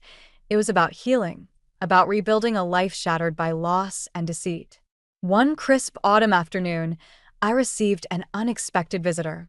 Iris stood on my doorstep, her face etched with a mixture of sadness and resolve. "I'm leaving, Ellie," she said, her voice quiet. "I'm going back to where I belong." I knew what she meant. She was returning to the life she had built for herself, far away from the toxic influence of her family, from the memories that haunted her. "I understand," I said, my voice catching in my throat. "I'll miss you." We embraced, a silent acknowledgement of the bond we had forged in our shared grief and anger. "Vivian, she's asked to see you," Iris said, her voice barely a whisper. My heart clenched. "See me?" After everything she had done, after all the pain she had caused, she wanted to see me? "I don't know if I can," I said, my voice trembling. "I think you should," Iris said, her gaze steady. "Not for her, but for yourself. For Reese." I knew she was right. I needed closure, a final confrontation to exorcise the ghosts that still haunted me. The next day, I drove to Vivian's mansion, my heart pounding in my chest. The house seemed smaller, somehow, less imposing than I remembered. The grandeur had faded, replaced by an air of neglect, of decay. Vivian was waiting for me in the living room, her figure frail and diminished, her face etched with lines of weariness and regret. The fire in her eyes, once so fierce, had been extinguished, replaced by a dull emptiness. "Eleanor," she said, her voice weak. "Thank you for coming." I sat down opposite her, the silence stretching between us, thick with unspoken words, with the weight of the past. I wanted to apologize," Vivian said, her voice barely above a whisper. "For everything." I stared at her, searching for a flicker of sincerity in her eyes, but found only emptiness. Was it a genuine apology? Or another manipulation, a final attempt to control the narrative? "I don't believe you," I said, my voice flat. Vivian sighed, a shuddering breath that seemed to drain the last vestiges of life from her. "Perhaps not," she said, her voice resigned. "But I needed to say it. For Reese. For you." She reached into a drawer and pulled out a small, velvet box. She opened it, revealing a delicate silver locket, its surface engraved with a single initial, R. "This was Reese's," she said, her voice trembling. "He gave it to me when he was a boy. I want you to have it." She extended the box towards me, her hand shaking. I hesitated for a moment, then took it, the cool metal a stark contrast to the warmth of my skin. "Thank you," I said, my voice barely audible. We sat in silence for a few more minutes, the weight of the past pressing down on us. Then, I stood up to leave. "Eleanor," Vivian said, her voice weak. "There's one more thing." I turned back to face her, my gaze questioning. I loved him," she whispered, her eyes filled with tears. "I loved him more than anything." I stared at her, unsure how to respond. Love? Was that what she called it? Her twisted, possessive love had destroyed her son, had shattered our lives. I didn't reply. I simply turned and walked away, leaving Vivian alone with her ghosts, with the wreckage of her life. As I drove away from the mansion, I clutched the locket in my hand, the cool metal a tangible link to the past, to the man I had loved and lost. The future stretched before me, uncertain but hopeful, filled with the promise of healing, of forgiveness, of a life rebuilt from the ashes of loss and deceit. The inheritance of lies had finally been broken. "I thought you were different, Graham," I whispered, my voice breaking. "But I see now you're just like the rest." Graham's face contorted, a mix of anger and disbelief. "What the hell are you talking about, Marlene? I've given you everything." I stood my ground, years of pent-up frustration finally boiling over. "Everything? You've taken everything from me." The pristine kitchen, once my pride and joy, now felt like a gilded cage. Graham's expensive suit and perfectly coiffed hair seemed garish, a stark contrast to the hollowness I felt inside. "You ungrateful dash," Graham started, but I cut him off. "No, I'm done being silent." My hands shook, but my voice grew stronger. I'm done pretending this is the life I wanted. Graham's eyes narrowed. Watch yourself, Marlene. Remember who pays the bills around here. A bitter laugh escaped me. Oh, I remember. How could I forget when you remind me every single day? My name is Marlene, and this is the moment I realized my fairy tale marriage was nothing but a beautifully crafted lie. It hadn't always been like this. When I first met Graham at a charity gala 5 years ago, he swept me off my feet. Charming, successful, and attentive, he seemed like the answer to all my prayers. A whirlwind romance followed, and before I knew it, we were walking down the aisle. You'll never want for anything, Graham had promised on our wedding night. I'll take care of everything. And he did in his own way. The house, the cars, the vacations, all the trappings of a perfect life. But as the months turned into years, I began to see the strings attached to every gift. Marlene, darling. Graham's voice dripped with condescension, pulling me back to the present. Let's not be dramatic. You have a wonderful life here. I looked around the kitchen, seeing it with new eyes. The state-of-the-art appliances I was expected to use to prepare his gourmet meals. The spotless countertops I spent hours maintaining to his exacting standards. A wonderful life? I echoed. Is that what you call this? Being your personal maid and cook? Graham's jaw clenched. I work hard to provide for this family. The least you could do is show some appreciation. Family. The word stung. We had no children of our own, but Graham's son from his previous marriage, Dustin, lived with us. Once a polite teenager, he now mirrored his father's disdain for me. As if on cue, Dustin sauntered into the kitchen. What's going on? Why are you yelling at Dad? I turned to him, hoping to find an ally, but his cold eyes told me otherwise. Nothing, son, Graham said smoothly. Marlene's just having one of her moments. Dustin snorted.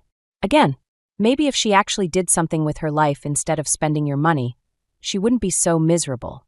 The casual cruelty in his voice was the final straw. I grabbed my purse from the counter and headed for the door. Where do you think you're going? Graham demanded. I paused, my hand on the doorknob. Out! I need some air. Don't be ridiculous, Graham scoffed. Dinner needs to be ready by 7. We have guests coming, remember? For a moment, I almost gave in. The urge to apologize, to fall back into the familiar pattern of obedience, was overwhelming.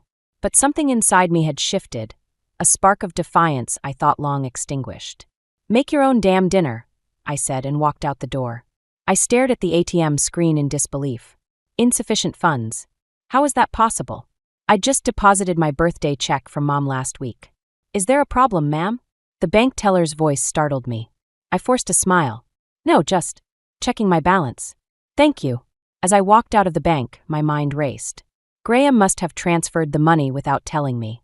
Again, the realization hit me like a punch to the gut. I was trapped not just emotionally but financially too. Back at home, I found Graham in his study, engrossed in paperwork.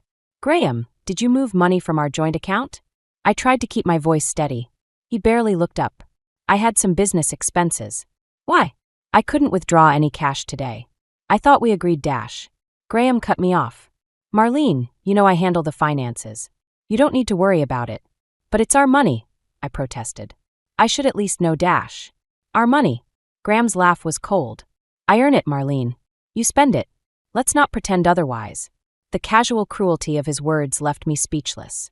I retreated to the kitchen, my sanctuary turned prison, and mechanically began preparing dinner. Dustin sauntered in, phone in hand. Hey, Marlene. What's for dinner? Chicken parmesan, I replied, grateful for the distraction. Cool. Oh, by the way, I need $500 for a new gaming console. I hesitated. Dustin, I'm not sure if dash. Come on, he interrupted. It's not like you guys can't afford it. Dad always says you're just the housewife, so what else are you going to spend money on?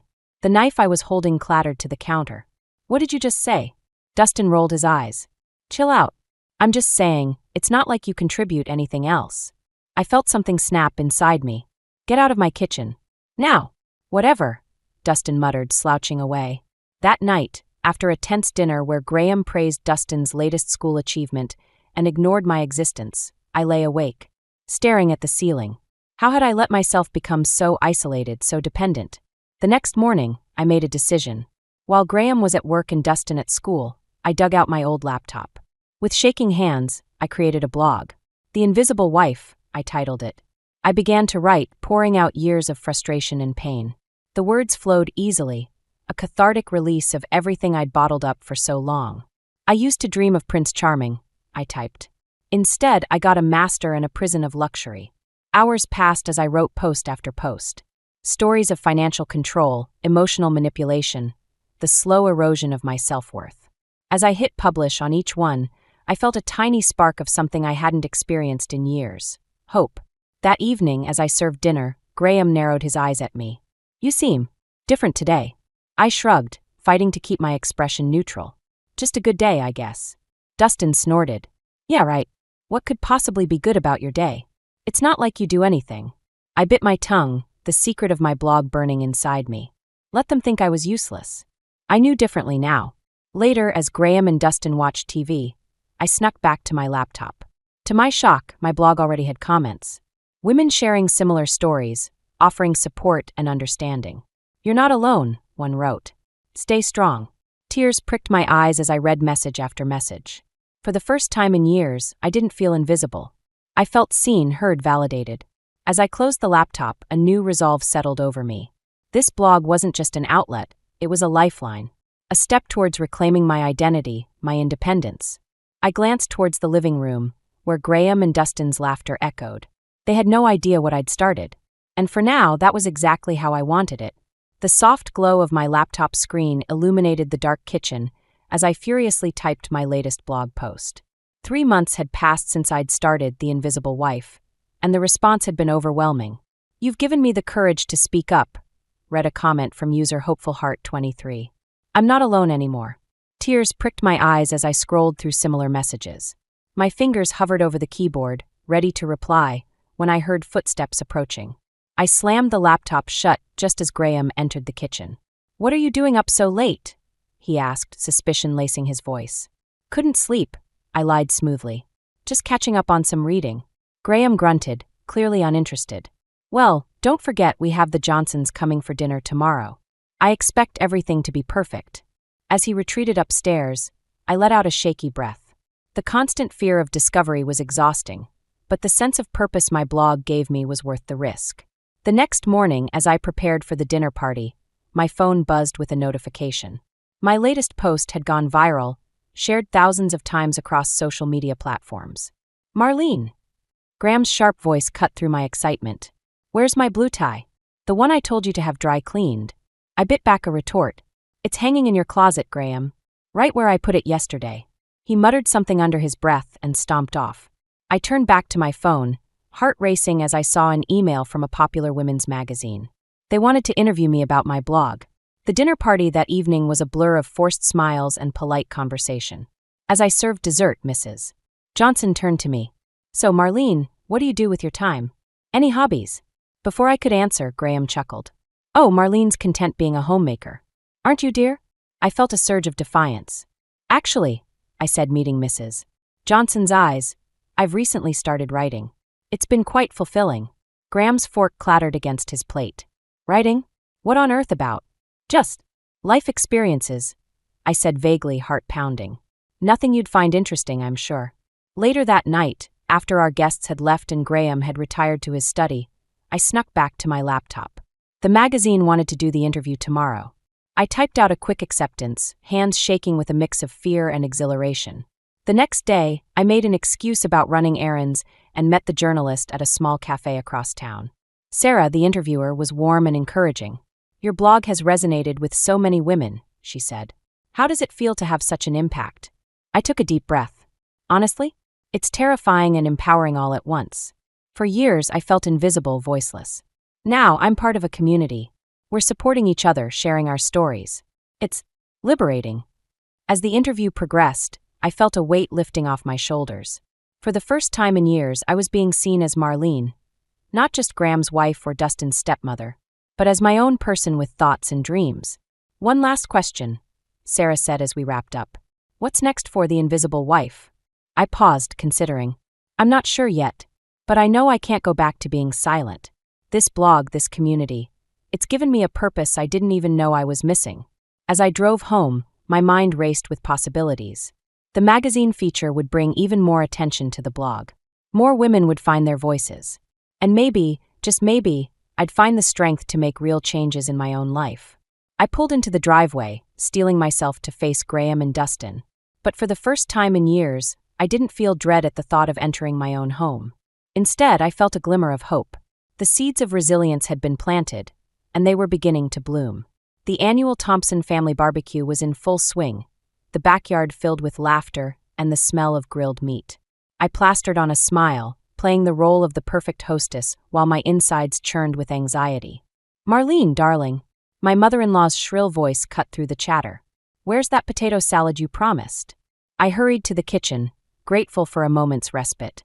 As I reached for the bowl in the fridge, I caught sight of my reflection in the window.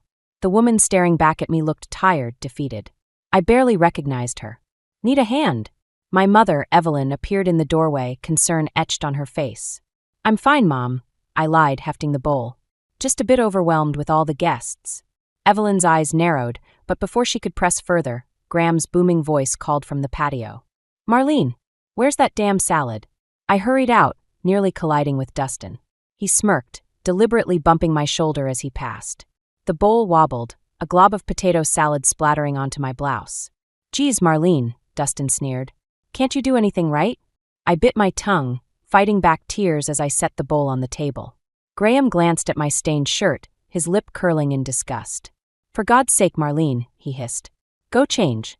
You're embarrassing me." As I turned to leave, I caught my mother's eye. The pity in her gaze was almost unbearable.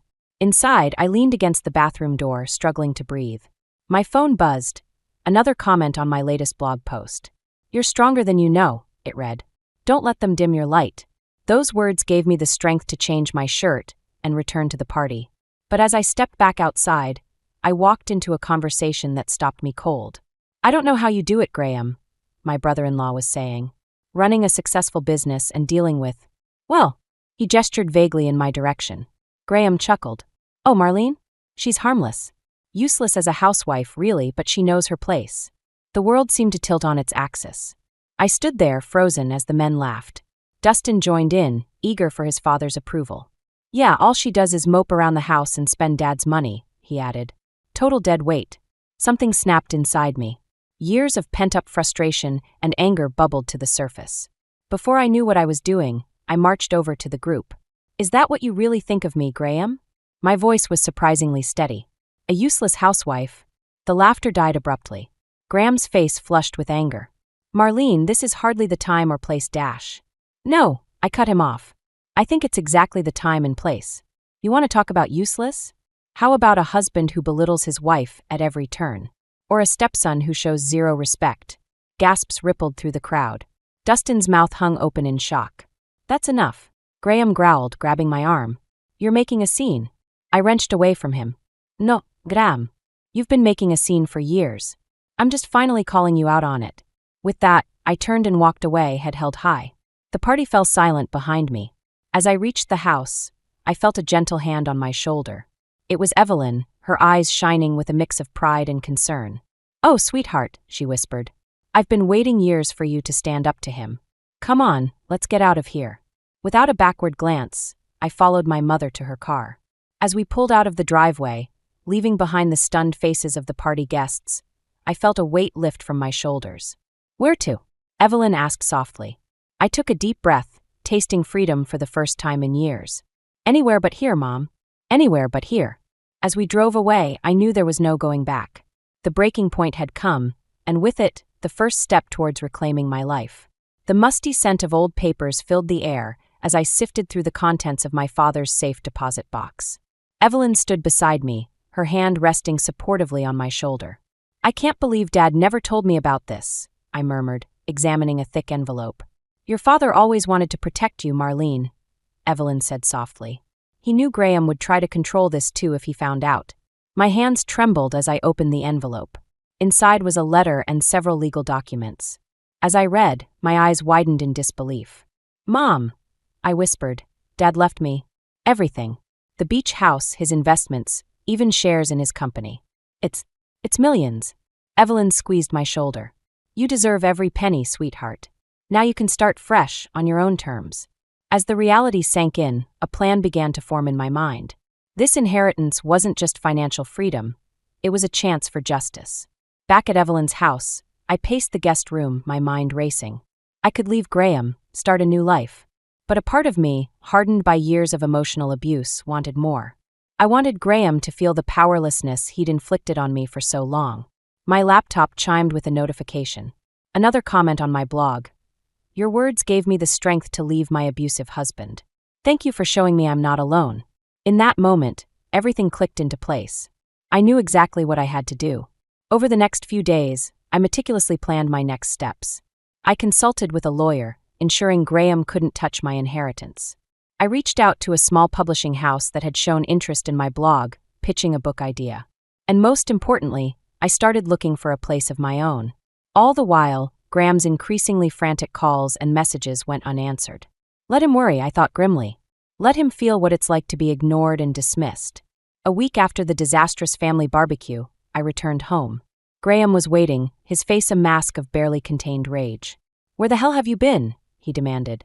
Do you have any idea how embarrassing it's been, trying to explain your little tantrum to everyone? I met his gaze steadily. I've been making plans, Graham. Plans that don't include you.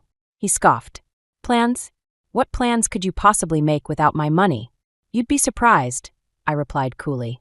I'm leaving you, Graham. I'm done being your doormat. His face flushed with anger. Leaving me? And go where, exactly? Do what? You're nothing without me, Marlene. Nothing. I smiled, a calm settling over me. That's where you're wrong.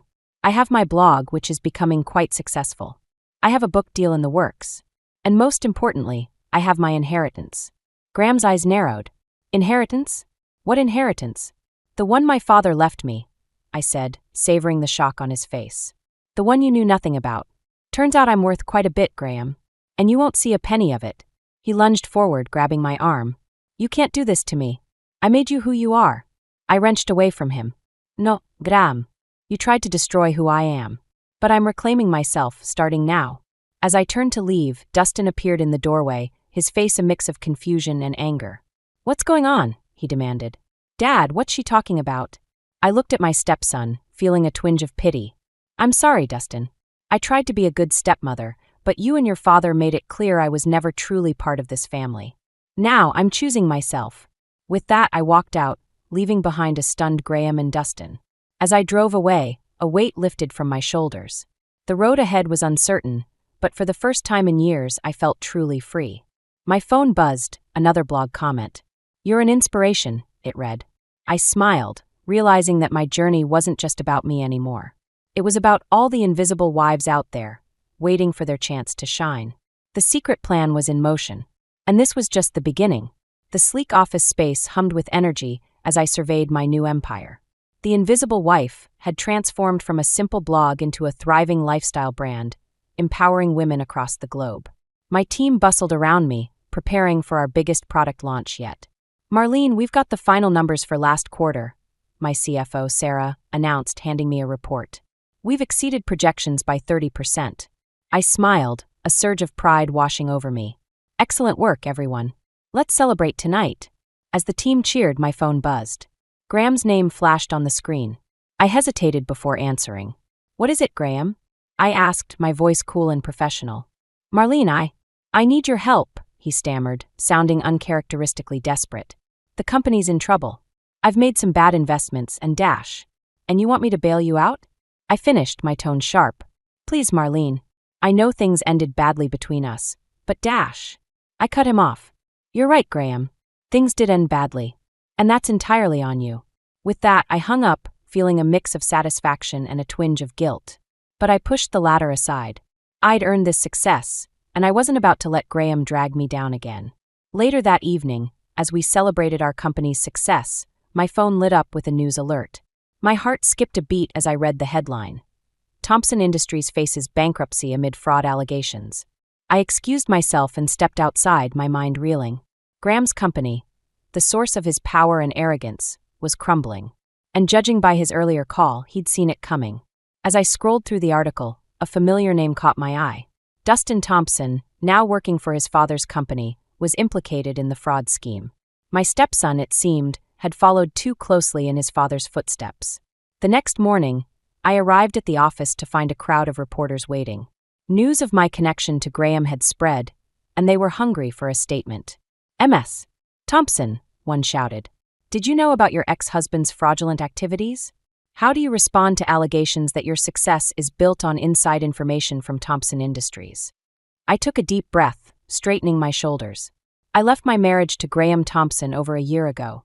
My company, The Invisible Wife, was built from the ground up, fueled by the stories and strength of women who refused to be silenced. I have no connection to Thompson Industries or its current troubles. As I pushed past the reporters, my phone buzzed again. This time it was Dustin. "Marlene, please," he begged, his voice cracking. "Dad's a mess. We need your help. You owe us that much, at least." I felt a flash of anger. "I owe you nothing, Dustin. You and your father made that very clear years ago." "But we're family," he protested. "No, Dustin. We're not. Not anymore." I ended the call, my hands shaking. The empire Graham had built on manipulation and control was falling apart, and a part of me reveled in the justice of it all. But another part ached for the family I'd once hoped we could be. Back in my office, I stared out the window at the city skyline. My own success stood in stark contrast to Graham's downfall. I'd risen from the ashes of our toxic marriage, stronger and more resilient than ever. A knock at the door interrupted my thoughts. It was Sarah, holding another report. "Marlene, you need to see this," she said, her expression serious. "It seems Thompson Industries' collapse might affect some of our suppliers. We need to act fast to protect our interests." I nodded, pushing thoughts of Graham and Dustin aside. I had my own empire to protect now, one built on empowerment and mutual support rather than manipulation and greed.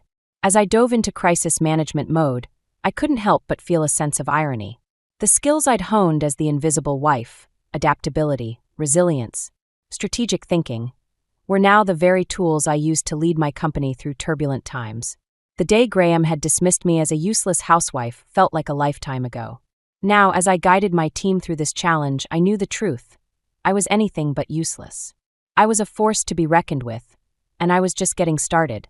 The sharp rap on my office door jolted me from my concentration. Before I could respond, it burst open, revealing Graham and Dustin, their faces contorted with a mix of desperation and rage. "You've got some nerve, Marlene," Graham snarled, storming towards my desk. I stood, my heart racing but my voice steady. "This is a private office. You need to leave." Dustin slammed his fist on my desk. "Not until you give us what we're owed." "Oh," I echoed, incredulous. "You're not owed anything." Graham's eyes narrowed. "Don't play dumb, Marlene. We know about your little windfall. Your father's inheritance." I felt a chill run down my spine. How had they found out? "That money should be ours," Dustin spat. "We're family." I laughed bitterly. "Family? Is that what you call it?" Years of belittling me, treating me like a servant. Graham stepped closer, his voice low and menacing. "I made you who you are. Everything you have is because of me." Something snapped inside me. Years of pent-up frustration and anger came pouring out. "You made me." I hissed. "No, Graham. You tried to break me. But guess what? I rebuilt myself. This company, my success, it's all mine. And you can't touch it." Graham's face reddened. "You ungrateful bitch. After everything I've done for you, Done for me." I cut him off.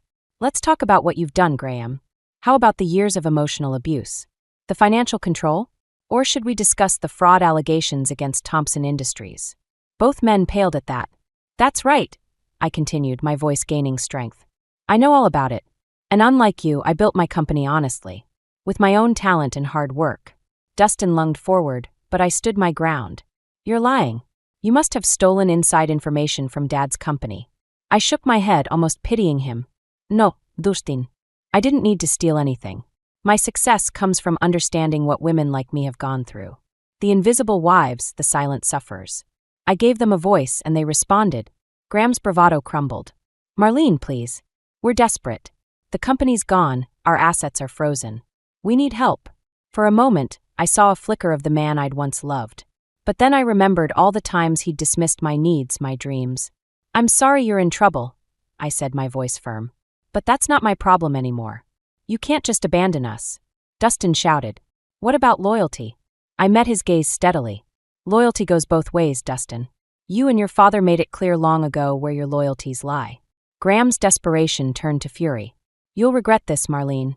We'll tell everyone how you betrayed your family, how you Enough." I slammed my hand on the desk, startling them both. "You want to talk betrayal? How about the years you spent tearing down my self-esteem? The countless times you made me feel worthless? I took a deep breath, centering myself. I don't owe you anything. Not my money, not my time, and certainly not my loyalty. Now, get out of my office before I call security. For a tense moment, I thought they might refuse. But then, deflated and defeated, they turned to leave. At the door, Graham paused. This isn't over, Marlene. I met his gaze, unflinching. Yes, Graham. It is. As the door closed behind them, I sank into my chair, adrenaline still coursing through my veins. I'd done it. I'd stood up to them, refused to be manipulated or guilted. My phone buzzed, a message from my mother. Everything okay, sweetheart? You seemed stressed earlier. I smiled, feeling a wave of gratitude for her unwavering support. Everything's fine, Mom, I typed back. In fact, it's better than ever. As I looked out over the city's skyline, I felt a sense of peace wash over me. The confrontation with Graham and Dustin hadn't just been about money or success. It was the final step in reclaiming my power, my voice. I was no longer the invisible wife. I was Marlene Thompson, CEO and advocate for women everywhere. And I was just getting started. The sun dipped below the horizon, painting the sky in hues of orange and pink as I stood on the balcony of my beachfront villa. The sound of waves lapping against the shore provided a soothing backdrop to my thoughts. Marlene, my mother's voice called from inside. Everything all right, sweetheart? I turned, smiling at Evelyn as she joined me. Everything's perfect, Mom. I was just thinking about how far we've come. Evelyn squeezed my hand, her eyes misty. Your father would be so proud of you, honey. I know I am. The mention of my father brought a bittersweet pang to my heart. His inheritance had been the catalyst for my new life, but it was my own strength that had seen me through. As we watched the last rays of sunlight fade, my phone buzzed. A news alert caught my eye. Former CEO Graham Thompson sentenced in fraud case. Evelyn noticed my expression. What is it? I showed her the article. Graham's going to prison. Dustin, too. How do you feel about that? She asked gently. I paused, considering. Relieved, I suppose. But also sad.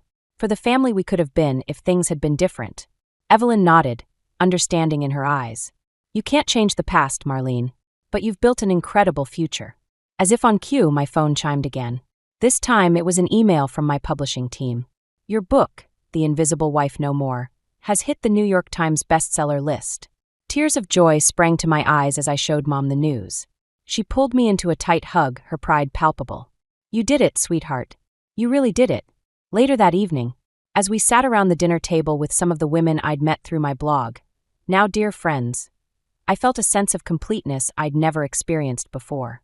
Lisa, a former lawyer who'd left her abusive husband, raised her glass. To Marlene, who gave us all the courage to reclaim our lives. As the others echoed the toast, I felt overwhelmed with gratitude. No, I said, my voice thick with emotion. To all of us. For supporting each other, for refusing to stay invisible. After dinner, as the others chatted and laughed, I slipped away to my study. I opened my laptop, navigating to the Invisible Wife blog where it all began. My cursor hovered over the new post button. Taking a deep breath, I began to type. Dear friends, when I started this blog, I was a shadow of myself, voiceless, powerless, invisible. Today, I stand before you as a best-selling author, a successful entrepreneur, and most importantly, a woman who has reclaimed her identity. But this journey wasn't just about me. It was about all of us, the invisible wives, the silent sufferers, the women who were told they were nothing without their husbands. Together, we've proven just how wrong that notion is.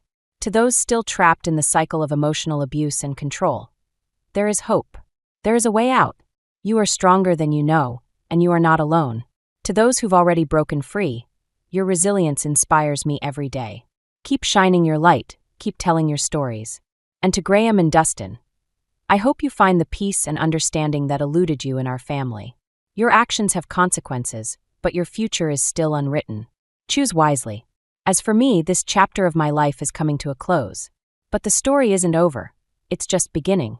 I can't wait to see what the next page holds, not just for me, but for all of us. With love and gratitude, Marlene. As I hit publish, I felt a profound sense of closure. The invisible wife was gone, replaced by a woman who stood proudly in the light of her own accomplishments. I rejoined the gathering, my heart full. As I looked around at these strong, resilient women, my mother, my friends, my chosen family, I knew that whatever challenges the future held, we would face them together. The sweet taste of justice had given way to something even more powerful. the joy of true independence, and the strength of unbreakable bonds. This was my happily ever after, hard one and on my own terms. And it was only the beginning. Your son can wait. I'm the one who matters here, Hannah. Prioritize me or leave. Eli's words sliced through the air, sharp and cold. I stood frozen, my hand still on Caleb's feverish forehead. Our 4-year-old whimpered, his small body shivering under the blanket. He's burning up, Eli. We need to take him to the hospital. I pleaded, my voice barely above a whisper. Eli loosened his tie, his eyes fixed on his reflection in the hallway mirror. I have a crucial meeting in an hour. You can handle this yourself. My name is Hannah, and this was the moment I realized my marriage was beyond saving. I scooped Caleb into my arms, his heat seeping through my thin blouse. I'm taking him to the ER. Don't wait up. Eli's hand clamped around my wrist as I reached for the car keys. You're not going anywhere. What will people think if they see you out this late, looking like that? I yanked my arm free, anger rising in my chest. Like what, Eli? Like a mother caring for her sick child. His nostrils flared. Like a woman who can't keep her house in order. It reflects poorly on me. Mommy, Caleb whimpered, burying his face in my neck. I grabbed the keys and headed for the door. Eli's voice followed me, a low, menacing growl. If you leave now, don't bother coming back. The cool night air hit my face as I stepped outside, Caleb clinging to me like a lifeline. I buckled him into his car seat, my hands shaking. As I pulled out of the driveway, I caught a glimpse of Eli in the window, his face a mask of indifference. How had we come to this? The charming man I'd fallen in love with seemed like a distant memory, replaced by this cold, uncaring stranger. The hospital waiting room was a blur of fluorescent lights and worried faces. I filled out forms on autopilot, my mind racing. How long had I been ignoring the signs? The subtle put-downs, the constant criticism, the way he'd slowly isolated me from friends and family. Mrs. Walker. A nurse called my name, jolting me back to reality. We're ready to see Caleb now. As the doctor examined my son, I made a silent vow. This ends now. No more excuses, no more second chances. Caleb deserves better. I deserve better.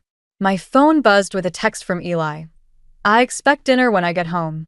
Don't disappoint me again. I stared at the screen, a strange calm settling over me. For the first time in years, I saw our relationship with crystal clarity. This wasn't love. It was control, manipulation, and fear.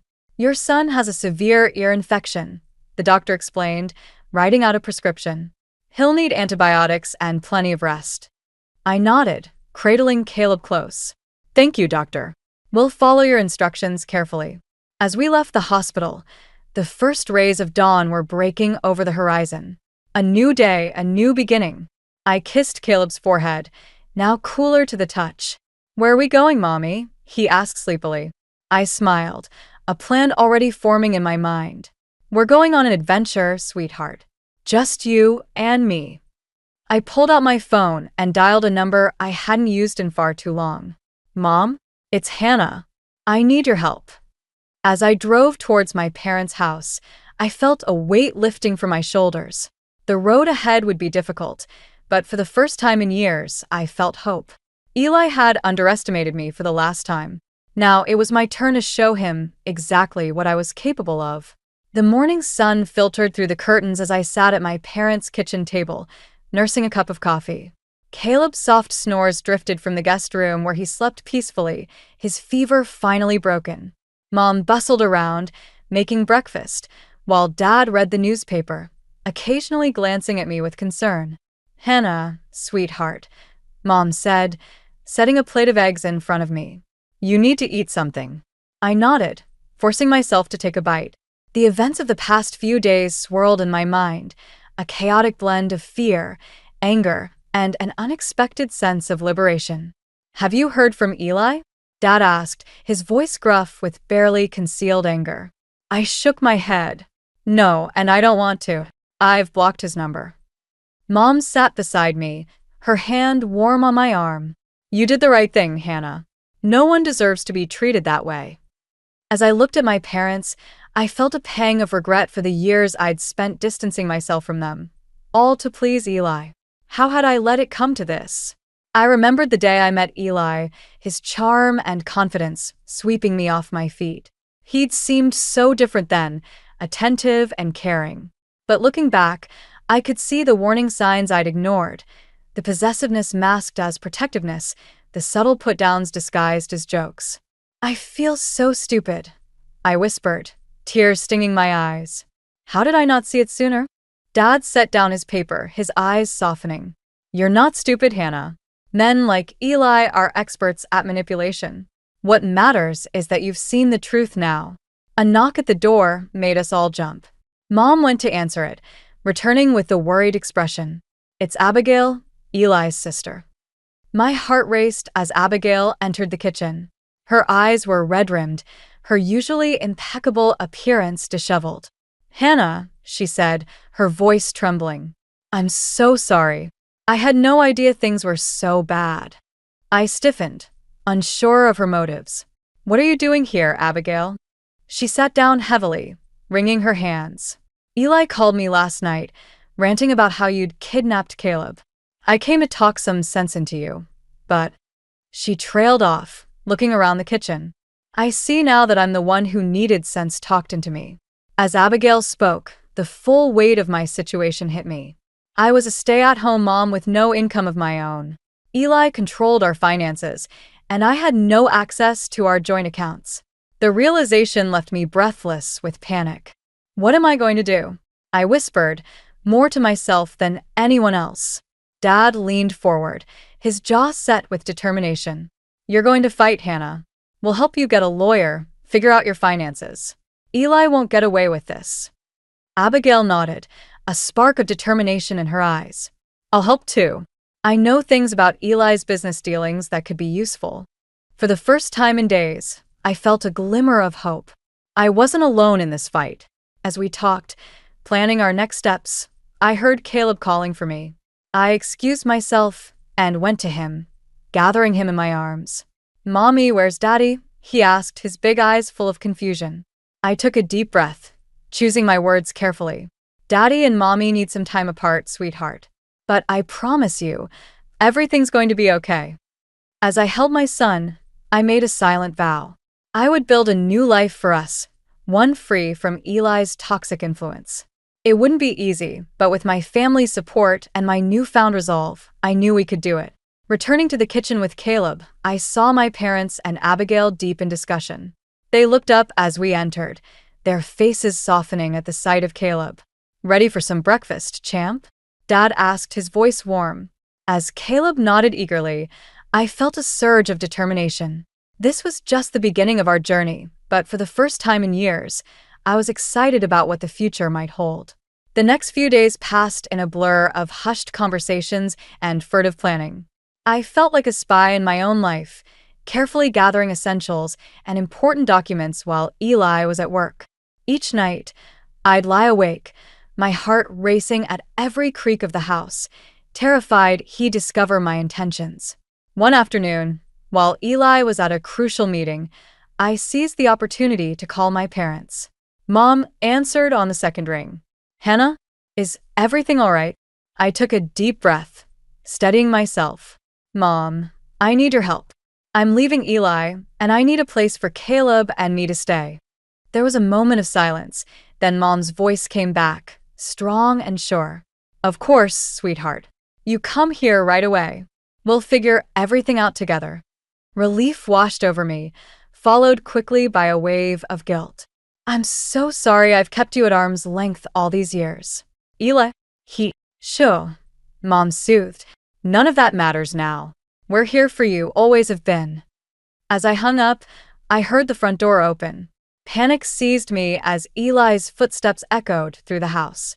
"Hannah," he called, his voice sharp. "Where are you?" I quickly composed myself and stepped into the hallway. "In here. You're home early." Eli's eyes narrowed. "The meeting was canceled. Who were you talking to?" "Just making a grocery list." I lied smoothly, surprised at how easily the deception came. "Caleb needs more of that cereal he likes." Eli grunted, seemingly satisfied. Make sure you pick up my dry cleaning while you're out. And don't forget, we have dinner with the Johnsons tomorrow night. Wear that blue dress I bought you. I nodded meekly, all the while my mind racing with plans. Tomorrow night would be perfect. While Eli was schmoozing with his colleagues, I could make our escape. The next evening, I dressed carefully in the blue dress Eli favored, my overnight bag already packed and hidden in the trunk of my car. As we drove to the restaurant, Eli droned on about his latest business deal, oblivious to the turmoil inside me. At the restaurant, I excused myself to the restroom, my hands shaking as I dialed my dad's number. "We're ready," I whispered. "Can you meet us at the house in an hour?" Dad's voice was gruff with emotion. "We'll be there, Hannah. Stay strong." Returning to the table, I plastered on a smile and nodded along to the conversation. Inside, I was counting down the minutes. An hour later, I feigned a migraine, insisting Eli stay and entertain his guests while I went home to rest. He barely spared me a glance as I left, too engrossed in impressing his colleagues. As I pulled into our driveway, I saw my parents' car already waiting. Mom rushed to embrace me as I stepped out. "Oh, Hannah," she murmured, holding me tight. Dad was already inside, scooping a sleepy Caleb into his arms. "Let's go, sweetheart. We don't have much time." We worked quickly, loading the car with the bags I'd packed and a few of Caleb's favorite toys. As we were about to leave, I hesitated in the doorway, looking back at the house that had been my prison for so long. "Hannah," Dad said gently, "it's time to go." With a deep breath, I nodded and closed the door behind me, symbolically closing this chapter of my life. As we drove away, Caleb stirred in the back seat. "Mommy, where are we going?" I reached back to squeeze his hand. "We're going on an adventure, sweetie. Everything's going to be okay now." Looking in the rearview mirror, I saw my parents' car following close behind, a physical representation of the support I denied myself for too long. For the first time in years, I felt a glimmer of hope for the future. As we turned onto the highway, leaving our old life behind, I felt a weight lift from my shoulders. The road ahead was uncertain, but I knew with unwavering certainty that it led to a better life for Caleb and me. The first rays of sunlight crept through the curtains of my childhood bedroom, now a sanctuary for Caleb and me. It had been a week since our escape, and each morning I woke with a mixture of relief and anxiety. Today, however, a new emotion stirred within me: determination. I tiptoed past Caleb's sleeping form and made my way to the kitchen, where Mom was already brewing coffee. "Morning, sweetheart," she said, sliding a mug towards me. "Sleep well?" I nodded, wrapping my hands around the warm ceramic. "I think it's time I started looking for a job." Mom's eyebrows shot up. "Are you sure? There's no rush, Hannah. You and Caleb can stay here as long as you need." "I know, and I'm grateful," I said, "but I need to start building a life for us. I can't hide forever." As if on cue, Dad walked in, newspaper tucked under his arm. "I might have something for you," he said, pulling out a folded section. "The community center's looking for a part-time administrative assistant. It's not much, but it's a start." I scanned the ad, hope blooming in my chest. "This is perfect. Thank you, Dad." The next few days were a whirlwind of activity. I polished my resume, bought a secondhand suit from a thrift store, and practiced interview questions with Mom. All the while, I kept one eye on my phone, half expecting it to explode with angry messages from Eli. But there was nothing. The silence was almost more unnerving than his rage would have been. The morning of my interview, I stood in front of the mirror, barely recognizing the woman staring back at me. Gone was the meek housewife Eli had molded. In her place stood someone stronger, more determined. "You've got this," I whispered to my reflection. As I walked into the community center, my confidence wavered. It had been years since I'd worked outside the home. What if I'd forgotten how to be professional? What if they saw right through me? "Hannah Walker?" A kind-faced woman approached, hand outstretched. "I'm Sandra, the center director. Thank you for coming in." The interview flew by in a blur of questions and answers. To my surprise, I found myself speaking passionately about my desire to contribute to the community and build a better future for my son. "Well, Hannah," Sandra said as we wrapped up, "I think you'd be a great fit here. When can you start?" I blinked, stunned. "Really? I mean, I can start anytime." "Thank you so much." As I left the building, my phone buzzed. My heart leapt to my throat when I saw Eli's name on the screen. "Where the hell are you?" His voice was cold, controlled. "I've been calling for days." I took a deep breath, steeling myself. "I'm not coming back, Eli. Caleb and I are safe, and that's all you need to know." "You can't do this," he hissed. "I'll find you. I'll dash." I hung up, my hand shaking but my resolve firm. Quickly, I dialed Dad's number. "It's done," I said when he answered. "He knows we're gone." Dad's voice was grave. "All right, I'll call the lawyer. We'll file for divorce and a restraining order first thing tomorrow." That night, as I tucked Caleb into bed, he looked up at me with wide, innocent eyes. "Mommy, when are we going home?" My heart clenched, but I managed to smile. "We're home, sweetheart. This is our new adventure, remember?" He nodded solemnly. "I like it here. Grandma makes good cookies." I laughed, feeling a weight lift from my shoulders. "She sure does. And you know what? Mommy got a new job today. Things are going to get even better, I promise." As I closed Caleb's door, I heard Mom and Dad talking in hushed tones downstairs. The road ahead would be challenging, but for the first time in years, I felt truly alive. Eli had underestimated me, thinking I'd crumble without him. But he'd forgotten one crucial thing: a mother's love is the most powerful force in the world. And I was just getting started. The doorbell's chime cut through the peaceful Saturday morning, startling me from my coffee-induced reverie. I exchanged a worried glance with Mom before approaching the door cautiously. My heart nearly stopped when I saw who was standing on the porch. Abigail, Eli's sister, stood there, her usually immaculate appearance slightly disheveled. Her eyes were red-rimmed, and she clutched her purse like a lifeline.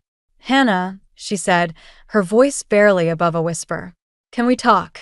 I hesitated, torn between slamming the door and hearing her out. Curiosity won. "5 minutes," I said, stepping aside to let her in. We sat in the living room, an uncomfortable silence stretching between us. Abigail fidgeted with her wedding ring, avoiding my gaze. "Eli sent you, didn't he?" I finally asked, breaking the tension. Abigail's head snapped up. "Yes." No. "It's complicated." She took a deep breath. "I came to talk some sense into you, to convince you to go back. But now that I'm here, I'm not so sure anymore." I leaned forward, intrigued. "What do you mean?" "Eli's not doing well, Hannah," Abigail confessed. "He's drinking more, lashing out at work. I've never seen him like this." A part of me felt a twisted satisfaction at Eli's struggles, but I quickly pushed that feeling aside. "I'm sorry to hear that, but it's not my problem anymore." Abigail nodded, her eyes filling with tears. I know. "And I'm starting to understand why you left. The things he said, the way he's been acting, it's like I don't even know my own brother anymore." As Abigail spoke, I felt a shift in the air between us. The animosity I'd expected melted away, replaced by a tentative understanding. "He's always been arrogant," Abigail continued, "but lately, it's like he's spiraling.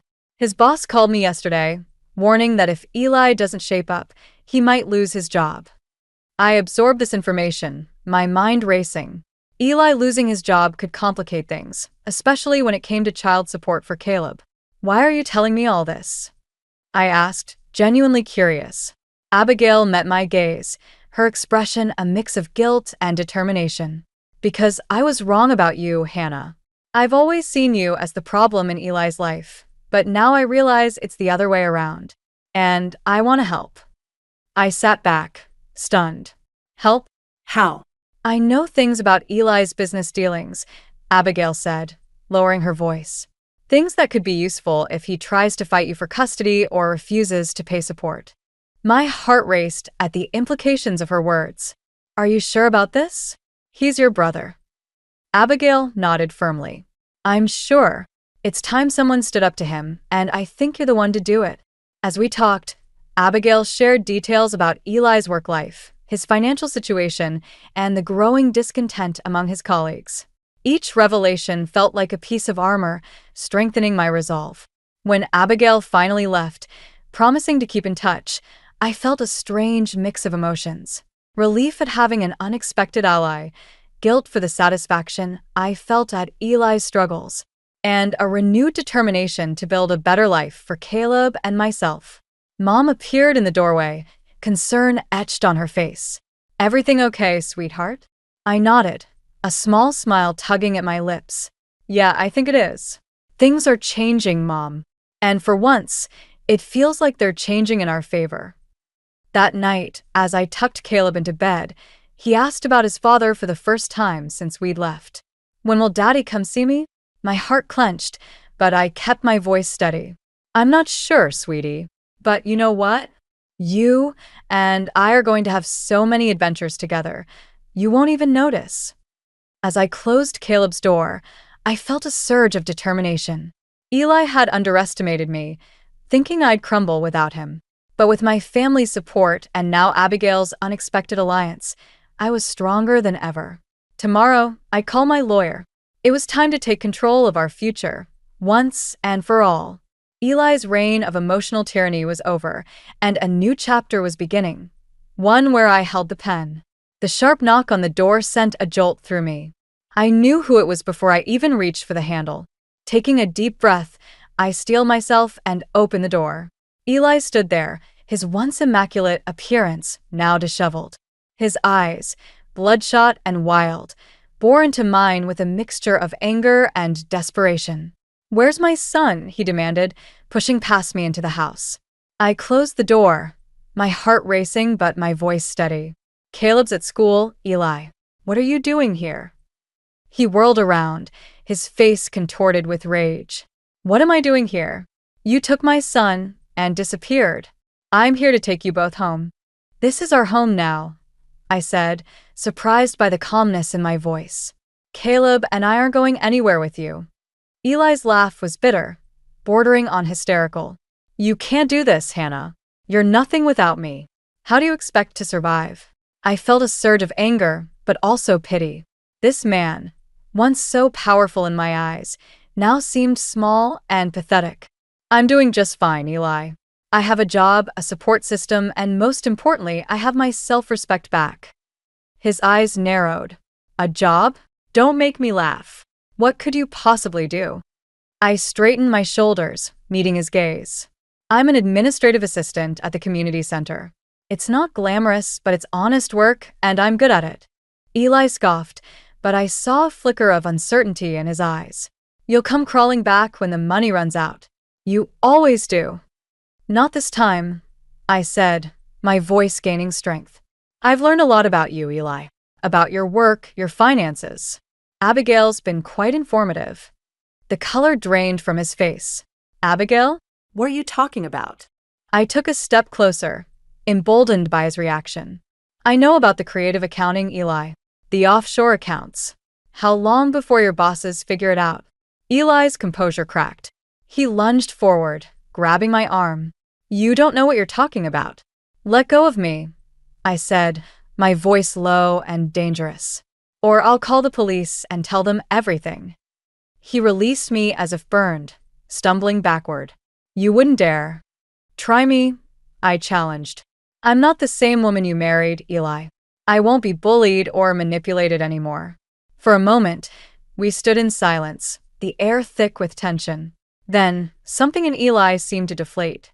He sank onto the couch, head in his hands. "What happened to us, Hannah?" he asked, his voice barely above a whisper. I felt a twinge of sympathy, but I pushed it aside. "You happened, Eli. Your arrogance, your selfishness. You forgot that a marriage, a family, is about more than just you." He looked up, his eyes red-rimmed. "I can change. We can start over." I shook my head. "It's too late for that. I've moved on, and so has Caleb. We're happy here." "You can't keep my son from me," Eli said, a hint of his old anger returning. "I'm not," I replied. You can see Caleb, but it'll be on our terms. Supervised visits, until you prove you can be the father he deserves. Eli stood, his shoulders slumped in defeat. This isn't over, Hannah. As he reached for the door, I called out, "You're right, Eli. It's not over. It's just beginning for me and Caleb." The door closed behind him, and I let out a shaky breath. I'd done it. I'd stood up to Eli, asserted my independence, and come out stronger. I walked to the window, watching Eli's car disappear down the street. A weight I hadn't even realized I'd been carrying lifted from my shoulders. For the first time in years, I felt truly free. My phone buzzed with a text from the school, a reminder about Caleb's upcoming parent-teacher conference. I smiled, realizing I had a life to get back to, a good life that I'd built for myself and my son. As I turned away from the window, I caught my reflection in the mirror. The woman staring back at me was stronger, more confident, and ready to face whatever challenges lay ahead. Eli's visit hadn't broken me, it had only reinforced my resolve. The future was ours to shape, and I couldn't wait to see what it held. The shrill ring of my phone cut through the peaceful morning. Abigail's name flashed on the screen, her voice urgent when I answered. "Hannah, you need to turn on the news. Now." I fumbled for the remote, my heart racing as I flipped to the local channel. The headline made my breath catch. "Corporate Scandal Rocks Eli Walker's Company." The reporter's voice filled the room. In a shocking turn of events, Eli Walker, former rising star at Pinnacle Enterprises, has been fired amidst allegations of financial misconduct and embezzlement. I sank onto the couch, my mind reeling. Despite everything, a part of me ached for the man I once loved. "Hannah, are you there?"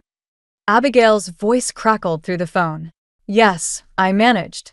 I can't believe it. It's bad, Hannah. Really bad. The SEC is involved. Eli's facing possible criminal charges." As the reality sank in, a strange mix of emotions washed over me.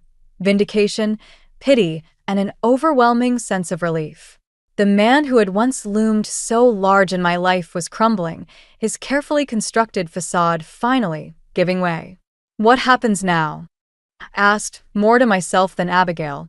"I don't know," she replied softly, "but I thought you should hear it from me first." After hanging up, I sat in stunned silence, the TV still blaring in the background. The doorbell jolted me back to reality. I opened it to find my father, his face a mask of concern.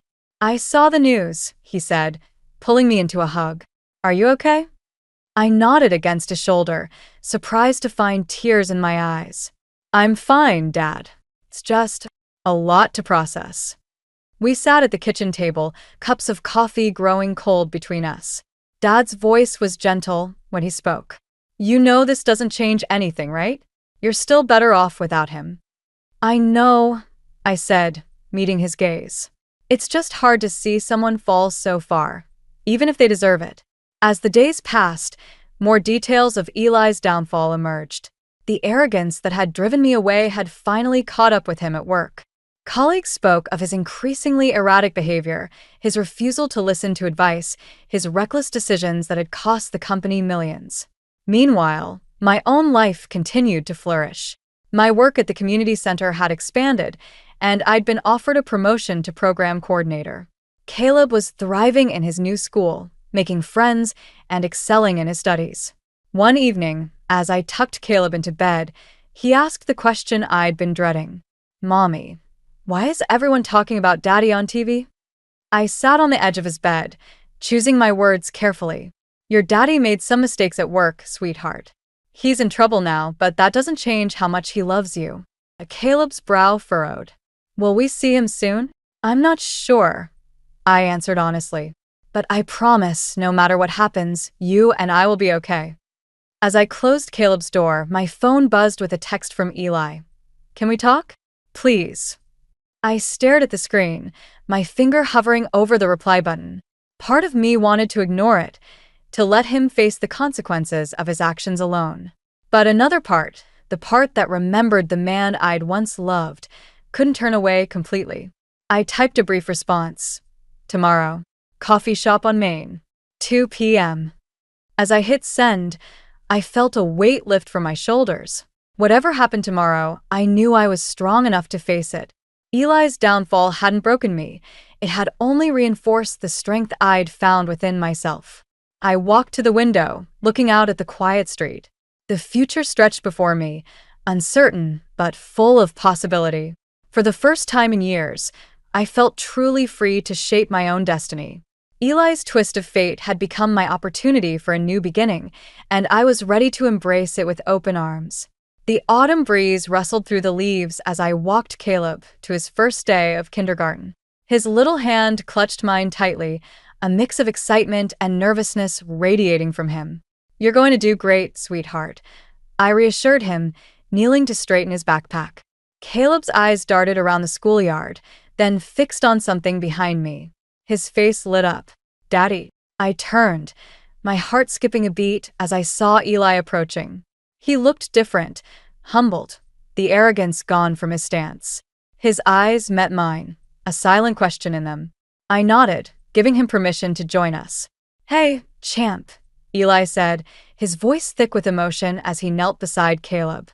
"Ready for your big day?" As Caleb chattered excitedly about his new school supplies, I watched Eli's face. The man before me was a far cry from the domineering husband I'd left. The past year had changed us both. After dropping Caleb off, Eli and I walked in awkward silence towards the coffee shop on the corner. "Thank you," Eli said finally, "for letting me be here today." I nodded, choosing my words carefully. "Caleb needs both of us, Eli. As long as you're committed to being a good father, I won't stand in your way." Eli's shoulders sagged with relief. "I've been going to therapy," he confessed, trying to understand why I became who I was. "I'm sorry, Hannah, for everything." The words I'd once longed to hear now washed over me without the impact I'd imagined. I realized I no longer needed his apology to move forward. "I appreciate that, Eli. I hope you find peace." We reached the coffee shop, and I checked my watch. "I need to get to work. I have a big presentation today." Eli's eyebrows raised. "The community center?" I smiled, a hint of pride in my voice. "Actually, I've been promoted to program director for the entire county. We're launching a new initiative for underprivileged youth." Surprise and admiration flickered across Eli's face.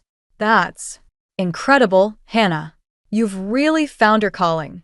As we parted ways, I felt a sense of closure settling over me. The anger and hurt that had driven me for so long had faded, replaced by a quiet strength and self-assurance. That evening, as Caleb regaled me with stories from his first day, my phone buzzed with a text from Mom. "Dinner tomorrow night to celebrate your presentation? Dad's grilling steaks." I smiled, typing back a quick, "Wouldn't miss it." After tucking Caleb in, I stood in front of the mirror in my bedroom. The woman staring back at me was a far cry from the timid housewife I'd been a year ago. My eyes were clear, my stance confident. I'd not only survived, but thrived. I thought about the journey that had brought me here, the pain, the fear, the moments of doubt, but also the triumph, the self-discovery, and the unwavering support of my family and friends. Eli's downfall had been a catalyst, but my rise had been entirely my own doing. I'd rebuilt my life brick by brick, creating a foundation of self-worth and independence that could weather any storm. As I climbed into bed, I felt a profound sense of peace wash over me. The future stretched out before me, full of possibilities. I had a career I was passionate about, a son I adored, and a support system that had proven unshakable. Eli would always be a part of our lives, but no longer as the domineering force he once was. We'd found a new balance, one that put Caleb's well-being first and allowed us both to grow. I closed my eyes, a small smile playing on my lips. Tomorrow was a new day, full of promise and potential. And for the first time in years, I was excited to see what it would bring. The journey hadn't been easy, but it had been worth every step. I'd discovered a strength within myself that I never knew existed, and I was ready to face whatever challenges lay ahead. As sleep began to claim me, one final thought drifted through my mind. I was no longer defined by my past or by Eli's actions. I was Hannah, mother, career woman, survivor. And my story was just beginning.